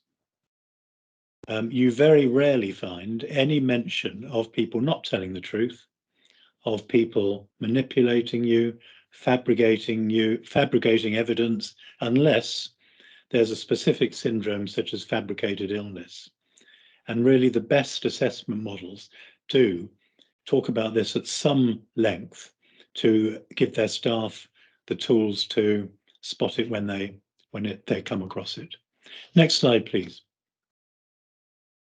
This is an example from a parental alienation syndrome between separating and divorcing partners or couples. So that when parents separate, they will sometimes badmouth each other, weaponize children, and frankly, to be destroying the reputation of the other parent who they don't want their child to see, mainly because they want them out of their own life. So here is an example, parental alienation assessments, of a gaming activity, behavior, with serious consequences that you have to learn how to assess. Next slide, please, Sadie. How do you disrupt this? Well, disrupting gaming is a really important part of risk assessing, intervening, and you see it very well practiced by the police, youth justice workers, social workers in disrupting exploitation, where dangerous adults are targeted so that children who are caught up in this, young people, young adults who are caught up in it, have the space to escape. And the final slide, that was the final slide. There we are. So that is, let me just pause. I think I've probably got 1 minute just to perhaps emphasize one point. Yes, well, 2 points. Some advice. If you're constructing questionnaires to assess your own strength or effectiveness as a survey, you have to ask open questions. And organizations who game the system to get better results ask closed questions, and they point the respondent to a positive answer, normally the one they want you to give. So this is standard practice in marketing, in a rather drudge-led conservatism in commercial companies. And it's really important to be open, not just transparent, but open in your interactions about whether you're any good or not. Otherwise, you'll never get people to tell you the truth about whether your work is any good. And then finally, linking back into Lucy Letby, Wayne Couzens, some of the examples I've given, the importance of whistleblowing. And we do see this certainly in the partnership time and time again. Concerns that people won't investigate anonymous allegations, when in truth, 8 out of 10 anonymous allegations have substance. Some fairly crucial research about that. Very rarely are malicious complaints made. I've talked about parental alienation. That's one example, but normally concerns are real. They might not be quite right because somebody's not read the signs, but they must be investigated. And the importance of whistleblowing in organizations. Organizations are still not creating the conditions for successful whistleblowing. A friend of mine is in a publishing company, private equity-led American, nothing against that, but the culture, the moment somebody blows the whistle, they're sacked. Let's not have any of that in Suffolk. Back to Sadie. Thanks, Anthony. That was a really interesting presentation. I think from the gist of the chat, I think it's something that people actually are really interested in, and perhaps it's something that we can expand on more in the partnership in the coming weeks and months. So really appreciate that. So we're going to take a really short break now. And when we come back after the break, we've got a session from Anthony and Will to kick us off. And this is going to be around some lived experiences and hearing from people. So if you want to step away and take a break, if you could all come back for 11:25, that would be great. Okay, see you all soon.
Hello and welcome back, everyone. I hope you've all had a chance to step away, get a drink, have a comfort break. We're going to kick off promptly so that we don't have to cut anyone short on any of their presentations. So up next, we are going to hear from Anthony and Will, and this is a slot around hearing from people. So we're going to look into a case, potentially two cases, but definitely one. So Anthony, Will, over to you. Thanks, Sadie. Will's going to kick off and we'll do our best. Excellent.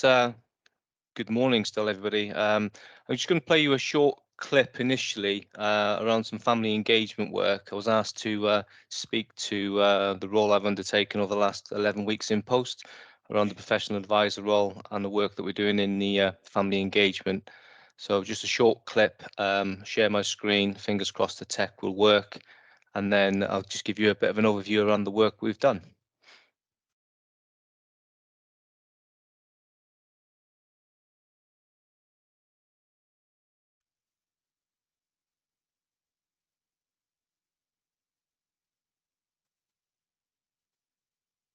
It's a case of Joe Pooley. Hopefully you can hear the sound. Yes, we can. You know, we should have all been working together. There was no working with me, but I was also very reckless. You know, once my children were taken, I really was incredibly reckless, and I didn't really want to be here at all. But I felt I had to be because I had children.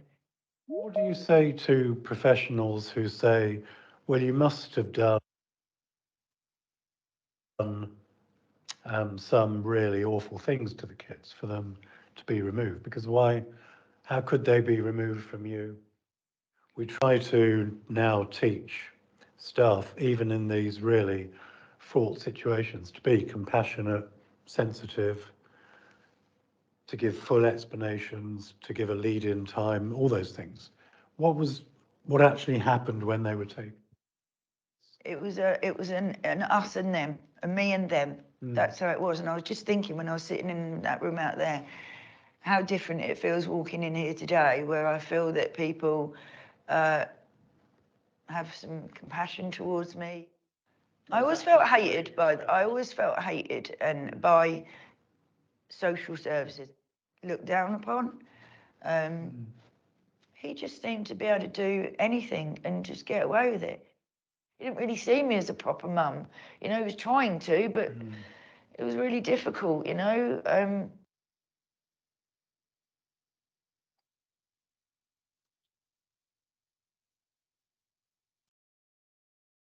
Thank you. I'll just stop sharing there so I can speak to you in relation to the clip. So what you've heard there is an extract from a full feature interview that Anthony and Joe's mum undertook earlier this year. And this serves as a bit of a promotion to later in the year. We will be holding a webinar with a question and answer session following the full feature, which is about a 35-40-minute clip.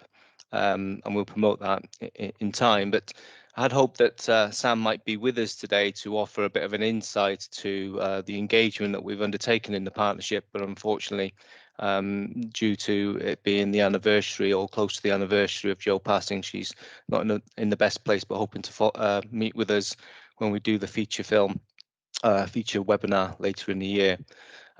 So the role of the professional advisor and the family engagement speaks to two parts, really. We did an earlier in the year, we spoke with a family in relation to Brian. Brian's case has been published and Brian died by suicide. And Brian had two sons who wished to engage in the process of engagement around the professional learning, and something the partnership were keen to develop.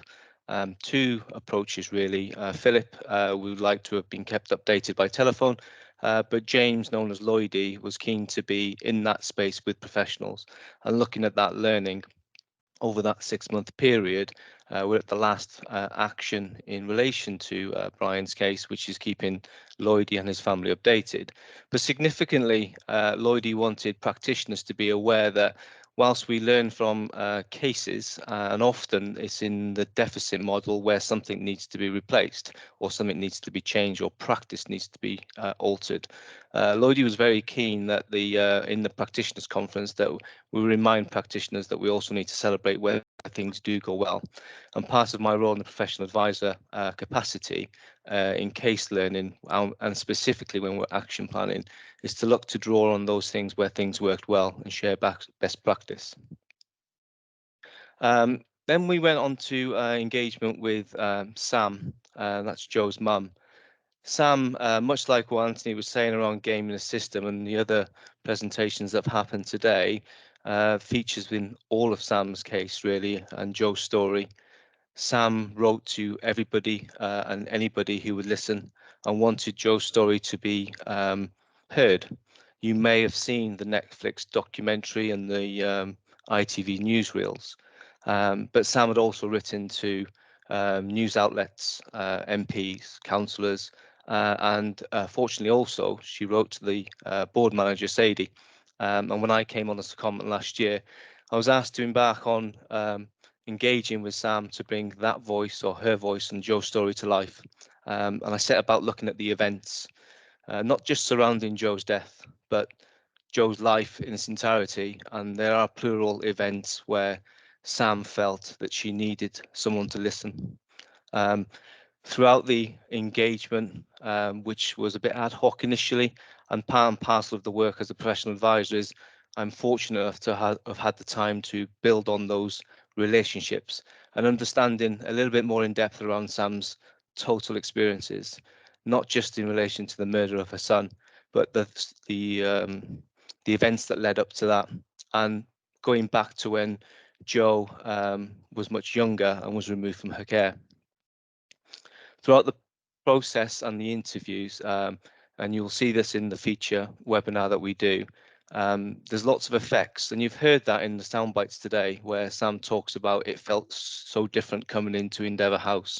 She felt like she was treated differently, and looking at all of those impacts within Sam's life, I think it sets some way, and I think Fiona pulled out on there something that I've written in my notes here is around the process in which the engagement happens post-case learning, post a SAR, post an inquest, is also it's part and parcel of the therapeutic journey to healing. So it was interesting when Fiona pulled that out, that we also fit part of that process, not just in the learning, but also supporting those who are still with us to heal and to have some type of closure. I'd just like to leave you with a couple of other areas that I found with my engagement in my role with working with families is that when things are going well, we often ask what we do and how we do it. But when things go wrong, or when there's perceived learning or a process that needs changing, it's not to say that practitioners are not doing a brilliant job, is that the questions are asked are why. And that got me thinking around, well, when I engage with families, when I'm engaging with practitioners, when I'm engaging with them action planning and learning, is do we often understand the why we do something? Because the what and the how we do really well.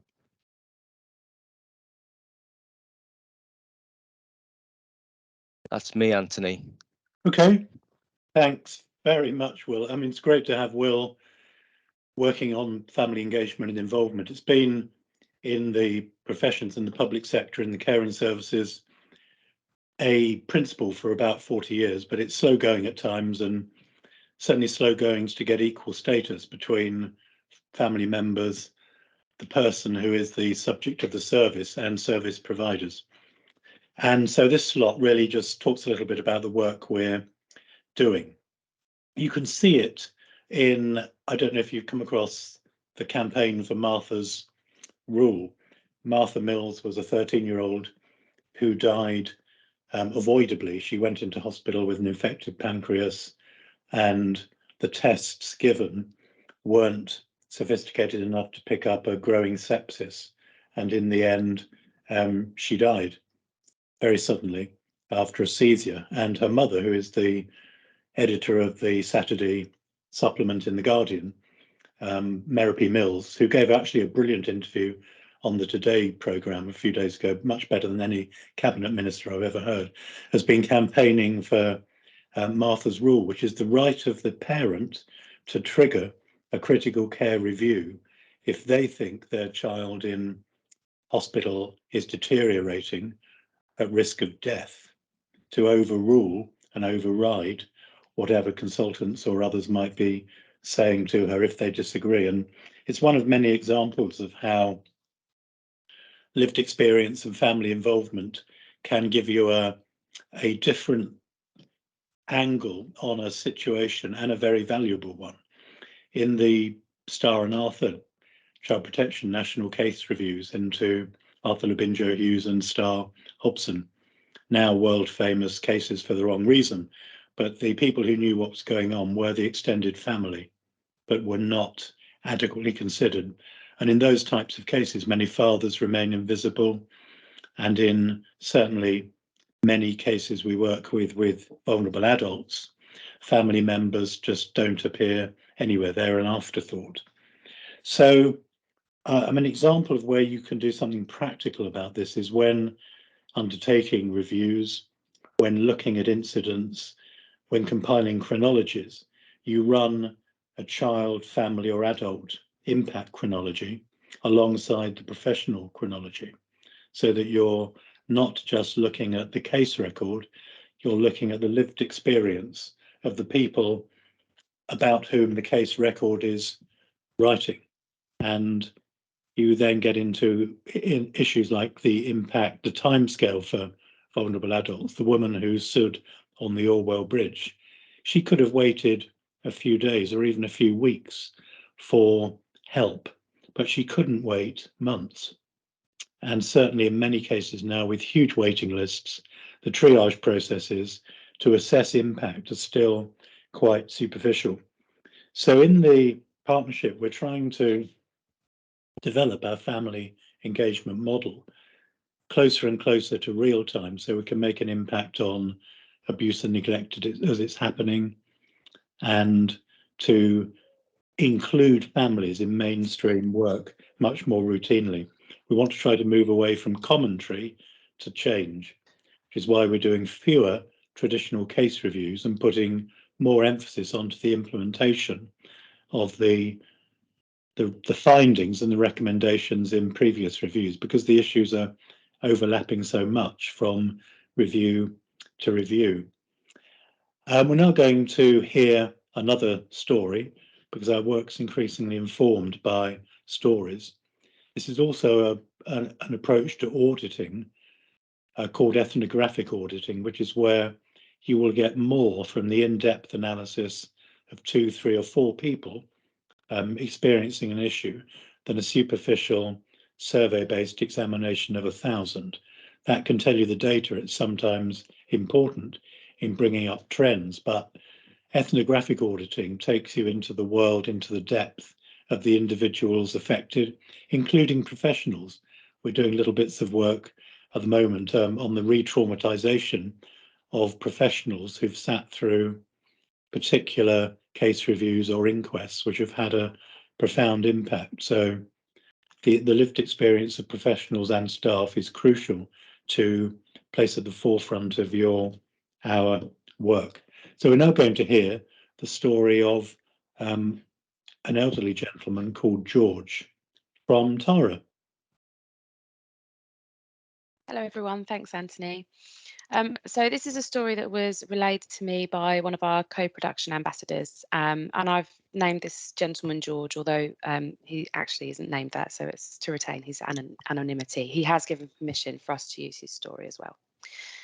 So for a bit of background, George is 93. He was in the RAF and he went to post-war Germany to help rebuild the country. He's worked hard all his life and never complained about anything. In May 22, he was hospitalised for a few days after being diagnosed with a urine infection. When he was able to go home, he was sent home with a catheter and told that district nurses would visit to empty it every day. George lives alone in a bungalow and the nurses came every 3 days instead of every day as he'd been told to expect. The nurses showed George how to empty the catheter on his own, but although he can see a little, he is registered blind, so he struggled with that. He was told he should empty it every day, but they didn't really consider his visual impairment or mobility issues due to his age. George did try to empty the bag as he was told, but he struggled and sometimes it leaked. One of the nurses was quite impatient with him for not emptying it correctly. After 3 weeks, a nurse noticed the bag was full of blood, so she called an ambulance and he was sent back to hospital as he had another infection due to the catheter being improperly handled. After a few days, he was sent home again, but unfortunately no changes were made to his care plan, and inevitably he was back in hospital a few weeks later due to another infection. This went on for a few months. One nurse did come along and change his tube for a wider one, stating that would help stop the infections. George called our co-production ambassador and let her know that he was in agony. The new tube was too wide and really causing him a lot of pain. He'd had a terrible night. So the ambassador called the nurses. They came around while she was there.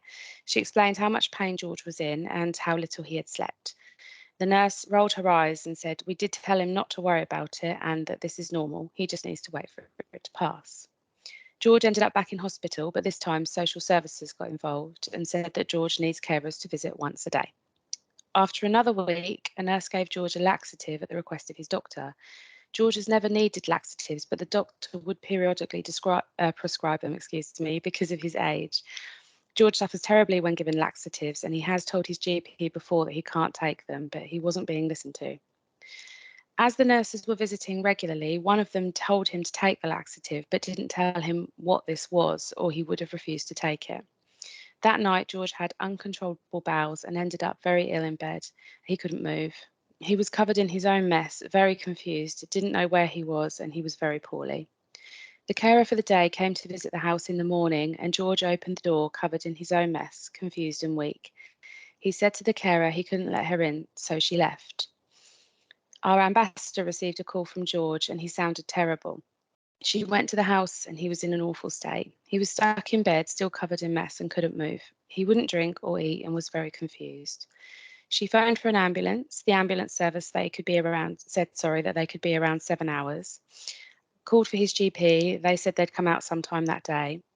She phoned social services to ask them to send a carer to help her move George and get him cleaned up whilst waiting for the ambulance. She was told that he sent this morning's carer away and they wouldn't be going back because that visit for the day was done. She let them know that he was under their radar, he was clearly ill, and he clearly needed help. She also mentioned that this is a safeguarding issue, so if anything happened to them, it would be on their head. She says that when she said that, the person at social services said they'd get another carer out. She also called a friend who'd also worked in care homes, so she knew how to move patients safely. After a couple of hours, a carer, her friend, an ambulance, and George's GP all turned up at the same time, so they got him cleaned up and off in the ambulance. George remained in hospital, and she managed to speak to a social worker to organise future care for him. George's bed had to go as it had been destroyed. She told the hospital and social services that he couldn't go home as he had no bed and he was released to a temporary care home. George then decided he wanted to go to a permanent home as he felt he couldn't care for himself. George had family members fighting to keep him at home because they were manipulating him, and it was easy to gain access to his home whilst he was still in his own home. They were reading his mail, his bank statements, and rooting through his drawers and wardrobes looking for money, amongst other things. They had George convinced that if he went into a care home, he would never be allowed out and would be locked in a room to put him off going. After George's last visit to hospital, his social worker stood up to the family and told them that George was the best person to decide on what care he wanted, as he was fully capable of making his own decisions. The social worker asked George if he would like to view any homes to see how he felt about them. He viewed Sherrington House and loved it. He decided it would become his new home. Once in and settled, his family still tried to maintain control of all of his affairs, but the social worker put everything into the care of the care home and George's daughter. Since then, the troublesome members of the family have not been in contact. George is very happy where he is, and he's not been back to hospital for over a year because he has the care he needs at Sherrington House.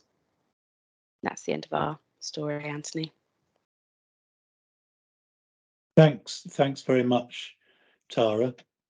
Just in our last minute, I wanted to ask Will, just for your reflections. You've come into this role as professional advisor with adults at risk, vulnerable adults, and you're you've done a huge amount with family engagement and involvement. Just a reflection as an experienced professional on that work and where you think we might take it. Thank you, Anthony. Yes, I think my overall reflection is that, like I said in the initial part, is that I have a bit more time. I've been around meeting lots of practitioners, and we have an excellent workforce across all of the partnerships. And one of the things that we found in Brian's case, which I omitted earlier, was individually partners are working at capacity and doing a great job. The bits that are missing sometimes is that collective management of risk. And families see that and they want to be part of it. They want to be part of that learning, and they want to make sure that their loved one passing is not in vain. So my reflections are that wherever possible, and perhaps something I could be utilised for in my capacity, in my role, is where families' voices are needed to be gathered.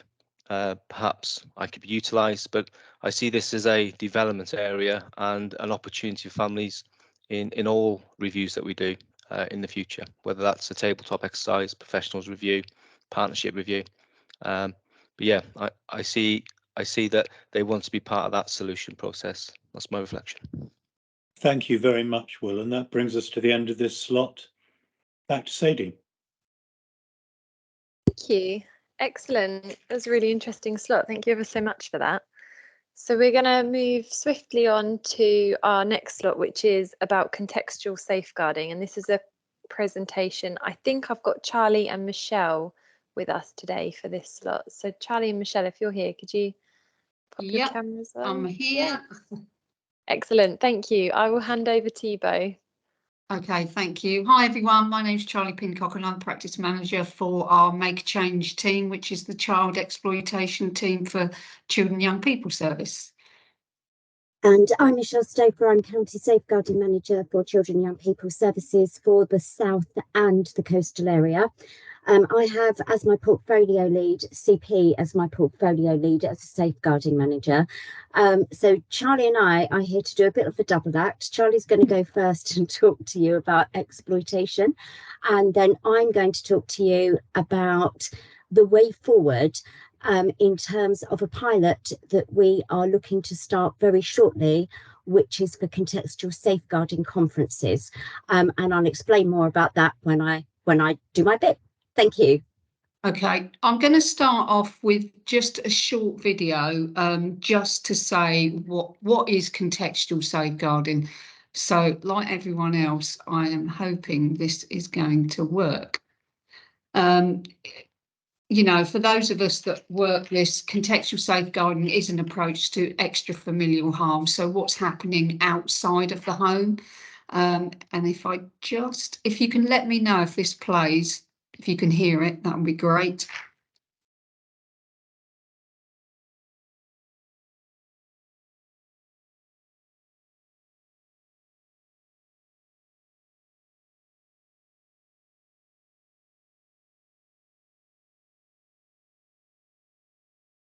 Not as yet, Charlie. Thank you.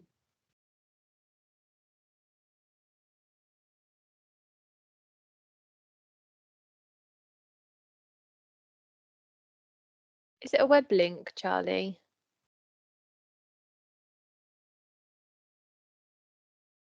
Should be, yeah. Oh, here we go. Something's coming through now.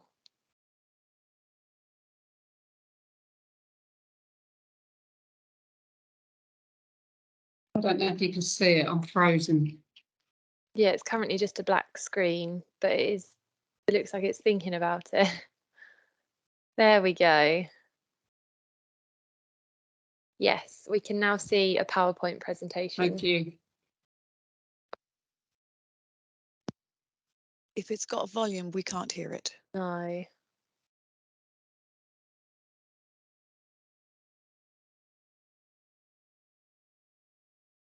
Can no one hear it? No. No.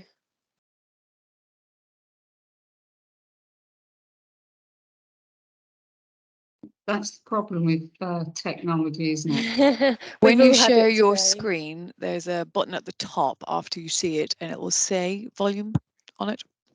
You haven't actually moved that one across, I've noticed.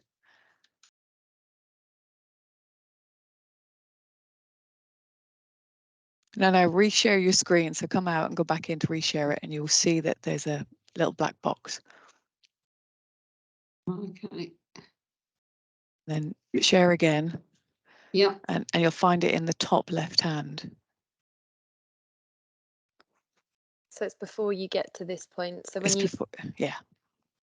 Yeah, so if you stop sharing again, Charlie, when you then go to reshare your screen, before you click share, there should be an option. Okay. And you'll find it in the top right hand corner.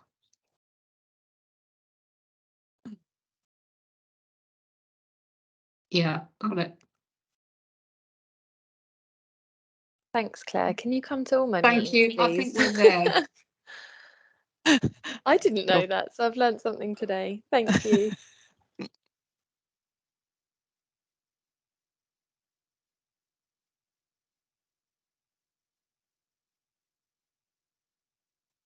No, it's not going to play. I don't know why. Is it in a shared area that Yeah, you've it got to it get should access do, to? but yeah. Do you want to I'll put the link in the chat pane? I'll send the link. Yeah, I'll send it through. So apologies for that.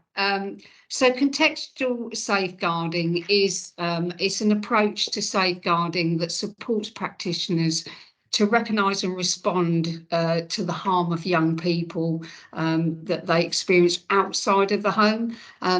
We're all very familiar with what we're looking for when we're inside the home, but not so much on outside the home.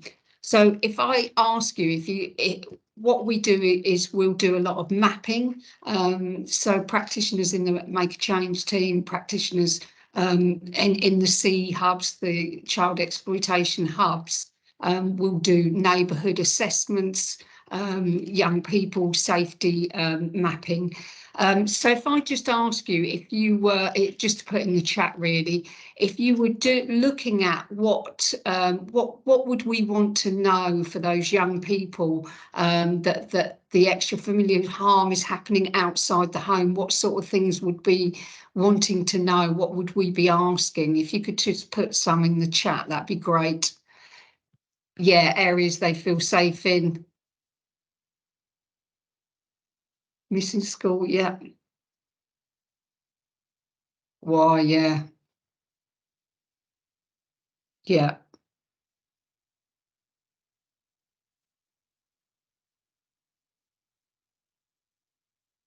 Anything else? What about, you know, we'd be looking at, does the young person, heartbreaking, listen to this, I'm sure this happens, yeah, to many people, mapping of who they are friends with or no, so their associates, yeah, shops, parks, friends, family dynamics. You know, do they have a curfew? Who they're hanging around with, yeah, definitely looking at associates. So if we were gathering all this information, we would be sharing that information. And I think you know, we all need to be mindful of extra familiar harm and ensure that it's not just children and young people service business or police's business, it's all of us. So it's the communities, working with those communities, working with shops.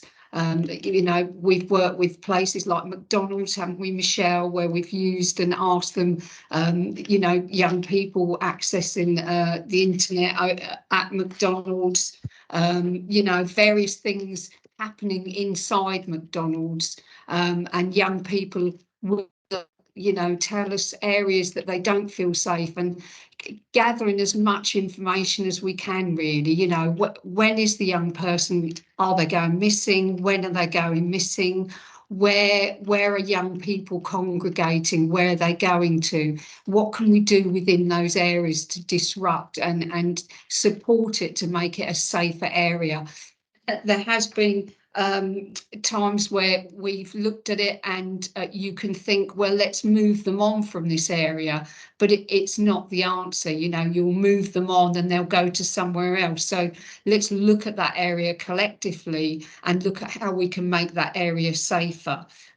You know, for example, is there good lighting? Is there good exit routes? Is it a visible area that other people and the community can see?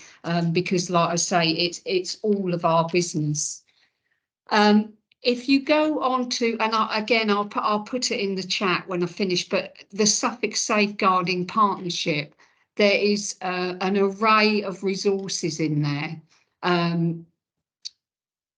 which will share all the resources, what you can do with young people. You can adapt that to work with adults, and you know, looking at and exploring with them, and supporting those parents and carers that are really struggling. They're trying to keep them safe, and you know, that it's what's happening outside of their control. So I think we all need to be, you know, really mindful and you know, consider all the options, consider all the people we can use.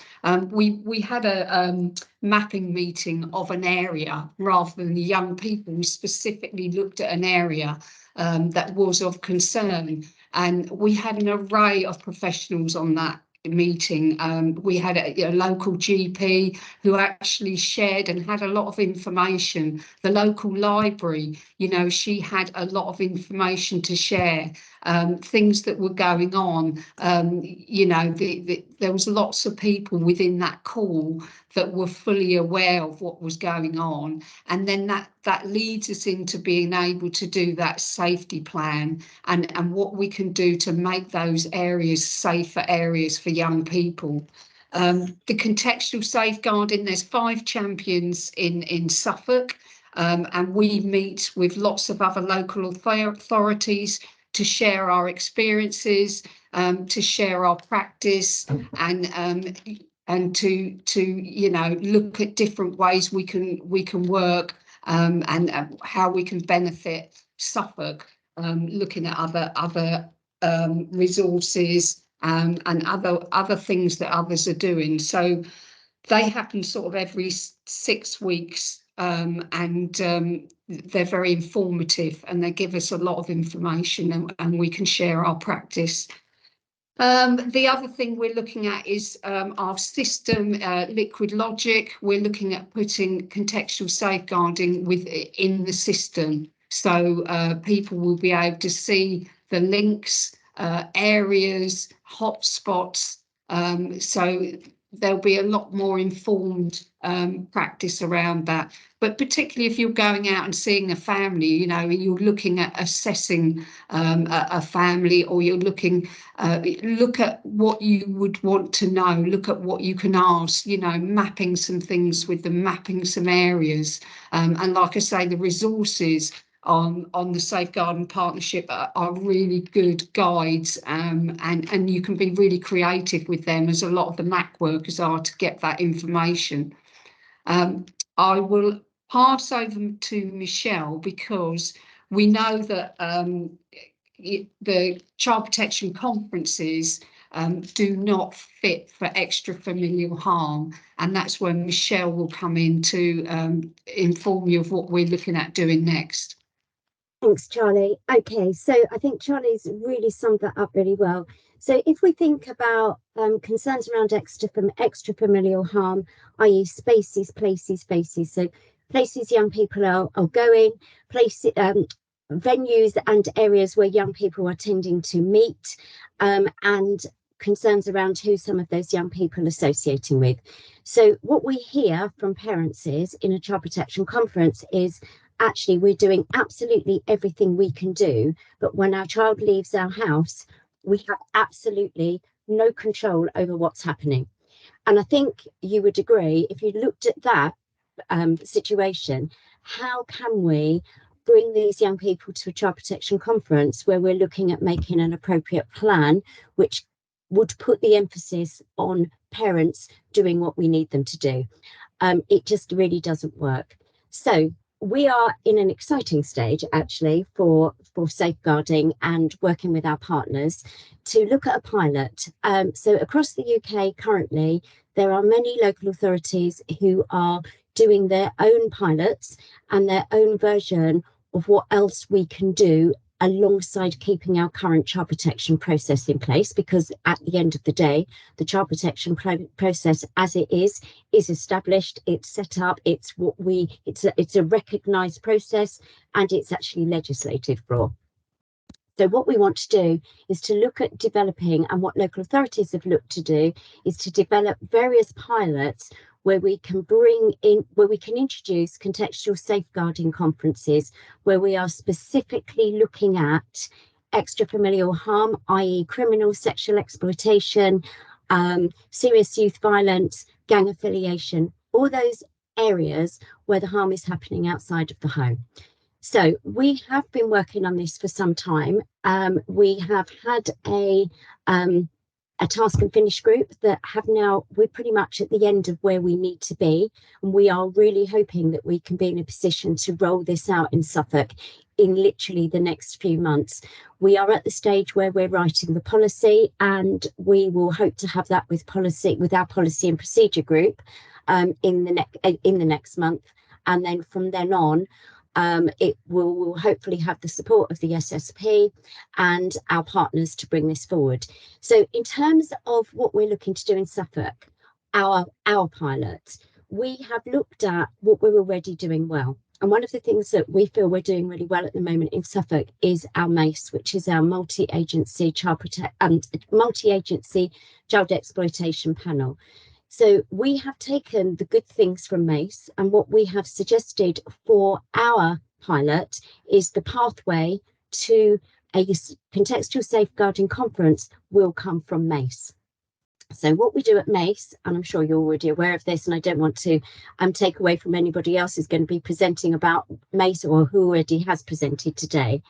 But what we look at doing at MACE is we look at groups of individuals and individuals in them and then what we look at is putting in a disruption plan around those young people, both as perpetrators and those who are victims, because what we do know is that those young people who we are working with at MACE, they are both perpetrators and victims, because the exploitation process is a circular cycle. So when we come to a contextual safeguarding conference, MACE will decide, yes, we think this is a group of individuals or an individual who would benefit from a contextual safeguarding conference. What we intend to do at that conference is to take the disruption plan that is made at MACE and then add to it individual safeguarding plans for the young people that we will be discussing. Now, why will it look different to a child protection process? It will look very different to a child protection process because, for starters, this pilot will sit in section 17. And the reason for that is if we do need to escalate to child protection planning, then we still obviously have that process in place. The idea for having these at the contextual safeguarding conference within the section 17 side of legislation is that we want to make a difference, and our hope is to stop it escalating to CP.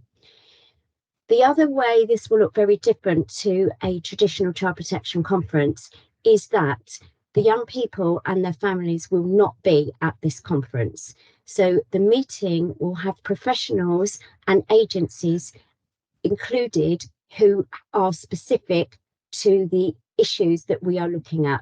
And it could very well be that we do have the manager of the local McDonald's. It could very well be that we have the manager of a off license. It could be, because what we want to look at is the issues that are impacting on this particular either small cohort that we're going to be discussing or the individual. And the reason we will look at a number of young people is because we often find they are linked. So in terms of exploitation, people aren't exploited as an individual. They are part of a process of, as we've said, and a group. So people are exploiting them, and they in turn potentially are exploiting others. So the purpose, what we will look to do at a contextual safeguarding conference is to take the disruption plan that we have at Mace and add to it an individual safeguarding plan for that and for those young people. And the reason it will be an individual plan is because we could have young people who are part of a gang, one of the gangs, who are looking to exit that gang. It's very, very clear our plan for that young person is not going to be something we're going to be shared with the rest of that cohort, purely because we don't want to add to the risk. When we do these conferences, we would be looking at having these meetings, which have the initial contextual safeguarding conference. Our plan is that then these young people may not need to sit at Mace, although they can, and they can run alongside Mace. But what we want to do is avoid duplication. We want to avoid duplication of the number of meetings these young people are currently exposed to, because these young people can be children in care, so they're having children in care meetings. Obviously, that's a meeting that will still continue. Currently, some of these young people are also subject to child protection planning. We also have these young people regularly discussed at complex strategy meetings. Inevitably, they are discussed at MAPA as well, and they are often sitting at Mace. So the idea is to streamline these meetings, to have a very clear disruption plan and a very clear safeguarding plan. We will actually come back to review every 6 weeks, and the emphasis on these meetings is to place the onus on the professionals and their accountability and what they are doing. So it could be that some of the tasks are sitting with the boroughs. Some could be sitting, a lot probably will be sitting with the exploitation hub and our gangs and the gangs and child exploitation police team that we do work with. What we will be looking at is the social worker will be holding these cases, but actually the people doing the work could be Exploitation Hub, could be Make a Change, could be the Criminal and Exploitation and Police team. What we'll be looking at is to look at this plan in a joined up way. But we know that current child protection processes, we cannot put those young people who are at risk of extrafamilial harm in that CP process, because it just doesn't fit. The whole plan doesn't fit, the whole conference process doesn't fit. However, that's not to say at this moment, because this is a pilot, if we do have young people who are at risk of significant harm, then actually they will have to move into child protection conference arena, and we will hope take the plan with them. But there will clearly be elements of that disruption plan that are not going to be openly available to young people and their parents, purely because some of this information and some of the disruption is covert and is sort of, it's police operations. That's kind of a whistle-stop tour to where we are. It is an exciting process for us. What we want to do is to make sure the right children are subject to child protection planning, and the right children have the benefit of a contextual safeguarding conference, so that we can get that work in early, and to stop duplication of meetings, and to have that joined up disruption plan and safeguarding plan. That's it.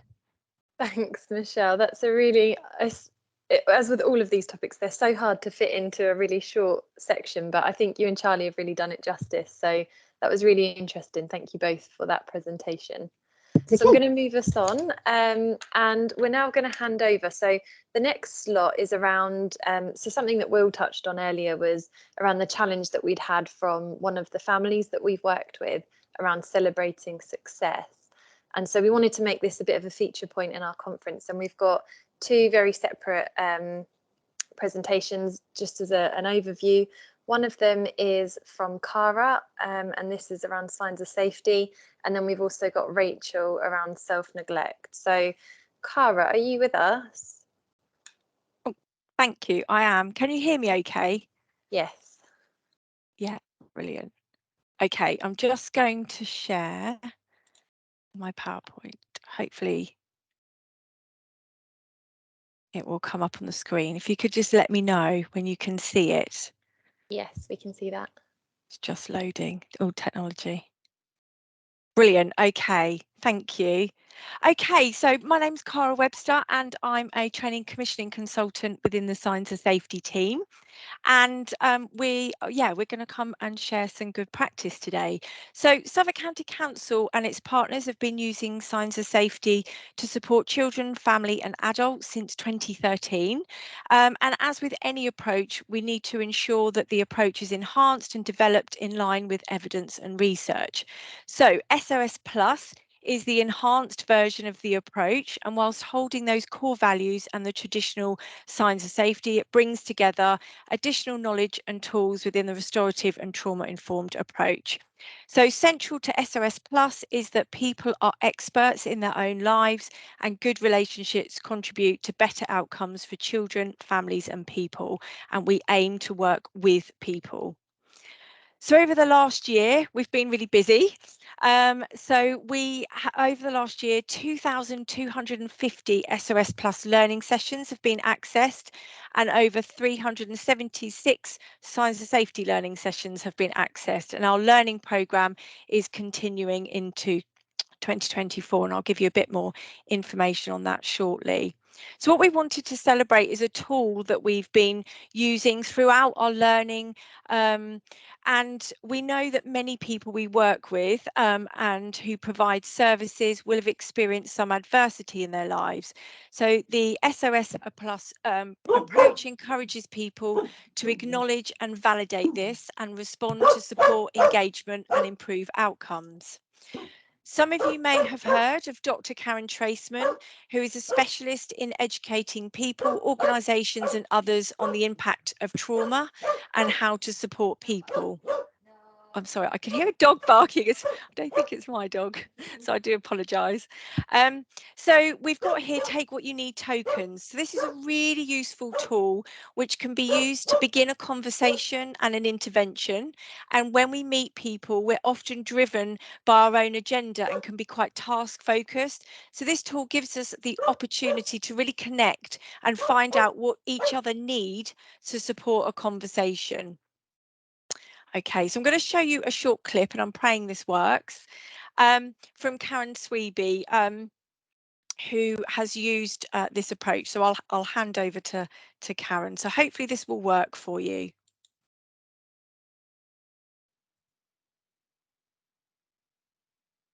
Hello, I'm Kerry Sweeby. I'm a senior family support practitioner, and I just wanted to tell you about my time of using Take What You Need tokens when I did a one-to-one session with a young person.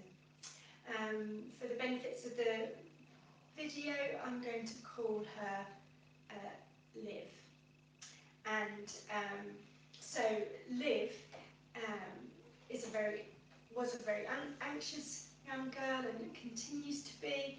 And on our previous visit, she talked about everything's fine, nothing's wrong, I'm good now. And obviously you could really see and hear that she found the thought about our sessions were going to be quite difficult.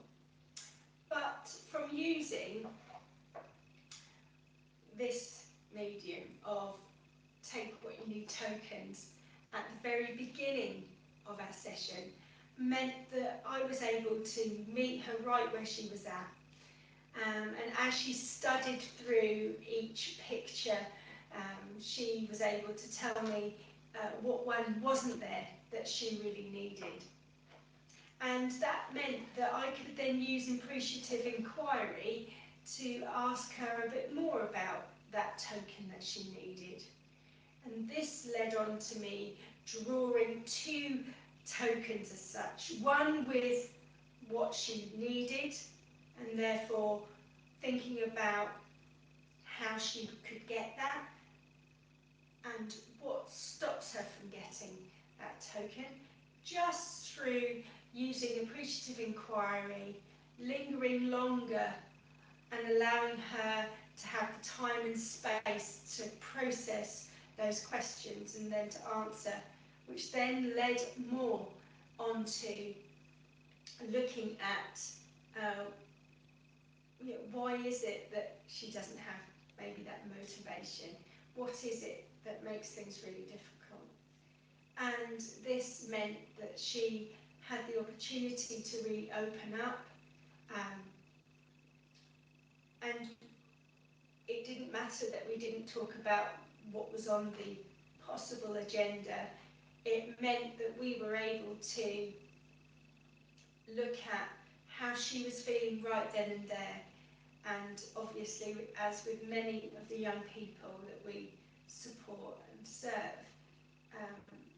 all the stuff that has been really difficult over the years and relationships that make things difficult poured out. And we were really able to just be together, talking about how she feels and sitting with that. And that was really hard for her. But given the previous session was about, I'm fine, there's nothing wrong with me, I'm good now, there was a real difference. And I think that it's from using this resource that really enables us to meet young people where they're at, families and children. I found it to be a real benefit, and it continues to be something that we work with at every session, as well as the rules for success. And that really has helped me and Liv to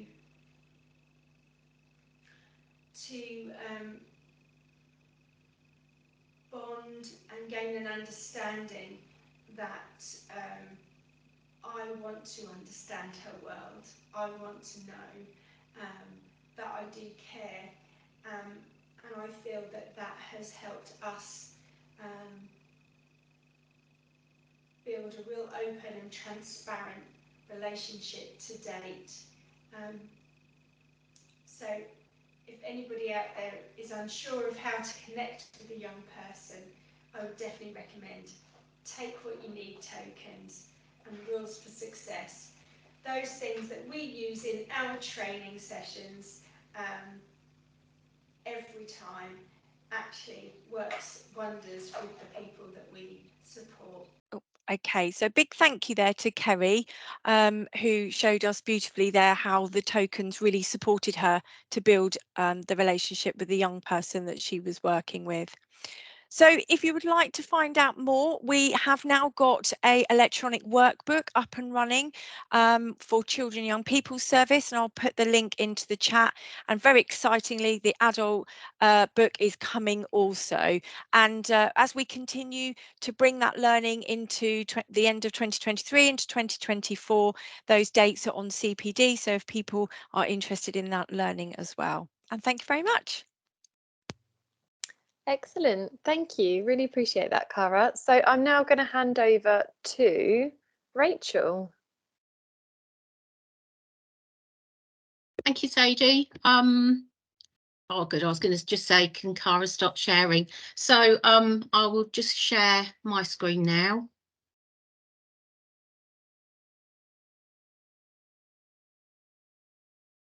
Which hopefully you can all see. Yes. Good. Okay, lovely. Yeah, I think you introduced this as a bit of a case study on self-neglect and hoarding, and certainly that's the example that I'm going to talk about. But I think this is much more about safeguarding in perhaps the less obvious areas of public services. And I think Anthony's introduction when he opened this morning and talking about how all of our jobs include an element of being a safeguarding practitioner really hit a chord for me. So for 30 odd years, I've been a town planner. I manage the planning service at West Suffolk Council. And in my professional remit, my job is about regulating the use and development of land.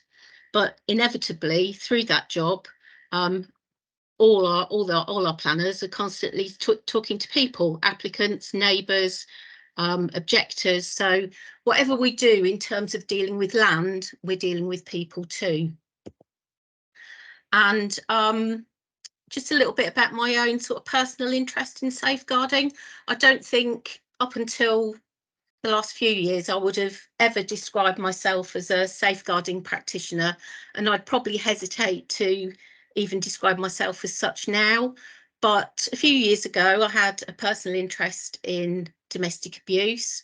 I undertook the domestic abuse champions training, and then back in January 2020 in West Suffolk we decided on a slightly different corporate approach to safeguarding, and the going wider than what perhaps would be viewed as the statutory safeguarding duties of a district council. So we set up a system of safeguarding leads across all the services in the council, in the directorates of the council, really to raise awareness about safeguarding being responsibility of everyone in their roles, and not just in the obvious roles like perhaps housing or homelessness for a district council. And a lot of the work that we've done so far in terms of that awareness raising is in the less obvious areas, like what a bin man might notice when they're out doing a round, and another example being this one that I'm going to show you today in relation to a planning matter that then became a matter about safeguarding of the person involved in the issue that we were investigating. So I think over the last 2 or 3 years, we are really at West Suffolk trying to embed that approach of everyone within the council being a safeguarding practitioner and giving them the confidence to have that curiosity, even though it might not be part of their day-to-day job. So this is the example I wanted to talk about. It did result in us looking at the adult threshold framework for self-neglect and hoarding, but it initially came into us as a complaint about an untidy site, and within planning we have enforcement powers to get someone to tidy up their land or their property if it's having an adverse impact on public amenity. So from this shot you can see the state of the garden. It was overgrown and neglected, and that's where our investigation started. So it goes back to 2019 when we investigated this untidy site, and we engaged with the elderly owner of the property to try to get her to tidy up, or to see what we could do to help her get the garden tidied up. Back in 2020 we engaged, made a safeguarding referral, as one of our elected members who was local to the area had also raised concern about the welfare of the owner living in the property. Any efforts that we'd made to try and encourage the owner to tidy up or seek help to get the site tidied up had gone nowhere. We did involve at that point, but there was liaison with adult social care, but the owner at the time didn't want any help, and there were no mental capacity concerns, and so we closed, the safeguarding case was closed. We continued to pursue the regulatory matter of trying to get the garden tidied, and in May 22 we actually served a formal notice requiring the garden to be tidied up. Things then, nothing happened. There was no action from the owner, and then again the elected councillor for the area raised concerns with us that the state of the property was getting worse, concerns about hoarding, concerns that there was piles of newspaper in the property, no electricity, and that candles were being used. So looking at the threshold framework, it looked like it was, you know, the level of concern had increased, and we made another referral. At that point, adult social care became involved again, and we did some joint visits with our enforcement team and the county council to visit the owner, and eventually the owner did accept an offer of assistance.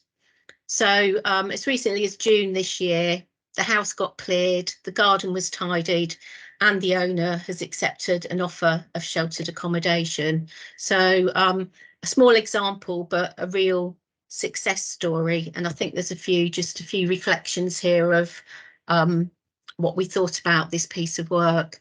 I think one of the issues is that risks and thresholds change over time. So you know, it wasn't a one touch. There wasn't a safeguarding concern originally, or a safeguarding action originally, but as time moved on and the situation got worse, we were able to use that threshold matrix to make new judgments. The person that became the centre of our investigation, as opposed to the regulatory framework of getting a site tidied.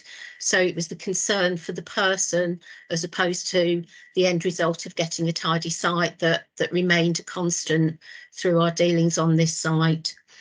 And I think it was really important through the awareness raising that we've done across all the services in West Suffolk. The individual officers that were involved in this remained professionally curious, and they saw past the obvious of it being just about getting a site tidied. And that's what we continue to try and embed at West Suffolk, which is this idea of, even if you're not in an obvious role in safeguarding within public services, it's definitely very much all our responsibility to have that safeguarding role at the forefront of the actions that we take. That's a quick run through from me. Excellent. Thank you ever so much, Rachel. That's been really useful and spot on time as well. So just from a housekeeping perspective, I'm going to hand over to Anthony now, who's going to give his closing remarks. And then we're going to stop at 12:30, and then you're all going to go straight into your individual breakout groups from 1:30. So thank you so much to all our morning speakers. It's been a really interesting morning, and I think lots of people have got lots out of it. So we really appreciate all of your expertise. So Anthony, over to you. Thanks, Sadie. Can I just check? Well, can we both just check everybody's clear about this afternoon? If you're not, just shout out or put something quickly in the chat.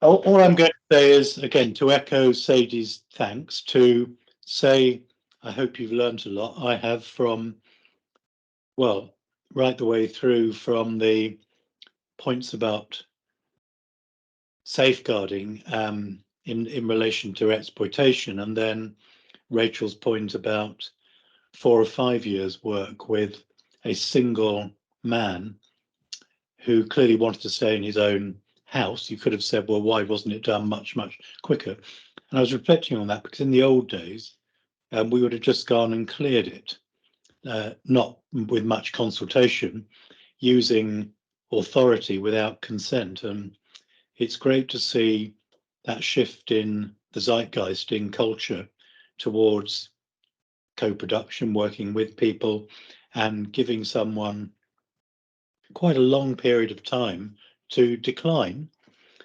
before making their own decision, perhaps with some prompting, to move somewhere safer, and then to solve the issues about the hoarding and the untidiness. So I think that reflects a real shift.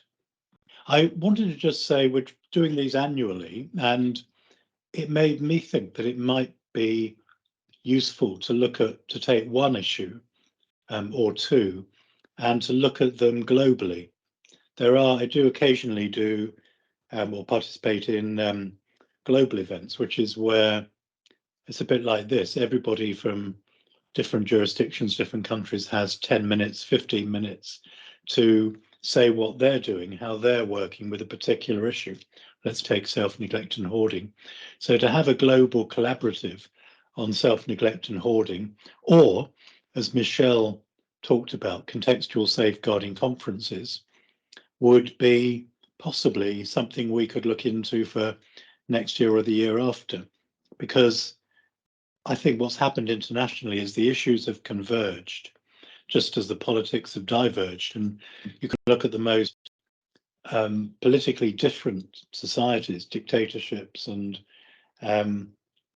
chaotic countries, in which the social issues on the ground for families, for vulnerable people at risk, are increasingly similar. An example of that is Israel, who had absolutely no issues with teenage criminality, a much tighter family structure, where particularly in the Orthodox Jewish community, where that is now much more of an issue, of a set of social difficulties similar to ours.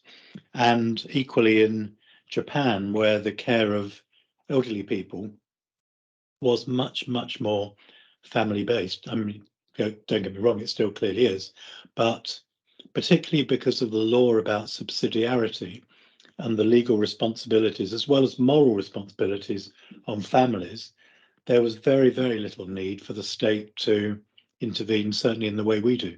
But that's changed too in the last 5-10 years to being much more similar to our own sets of dilemmas. So I'll just end with that thought, and to thank all of our speakers, to hope you've had a good event, and we'll see you soon in our day jobs before too long. And after the lunch break, as Sadie said, back at 1:30 with the workshops. Bye then.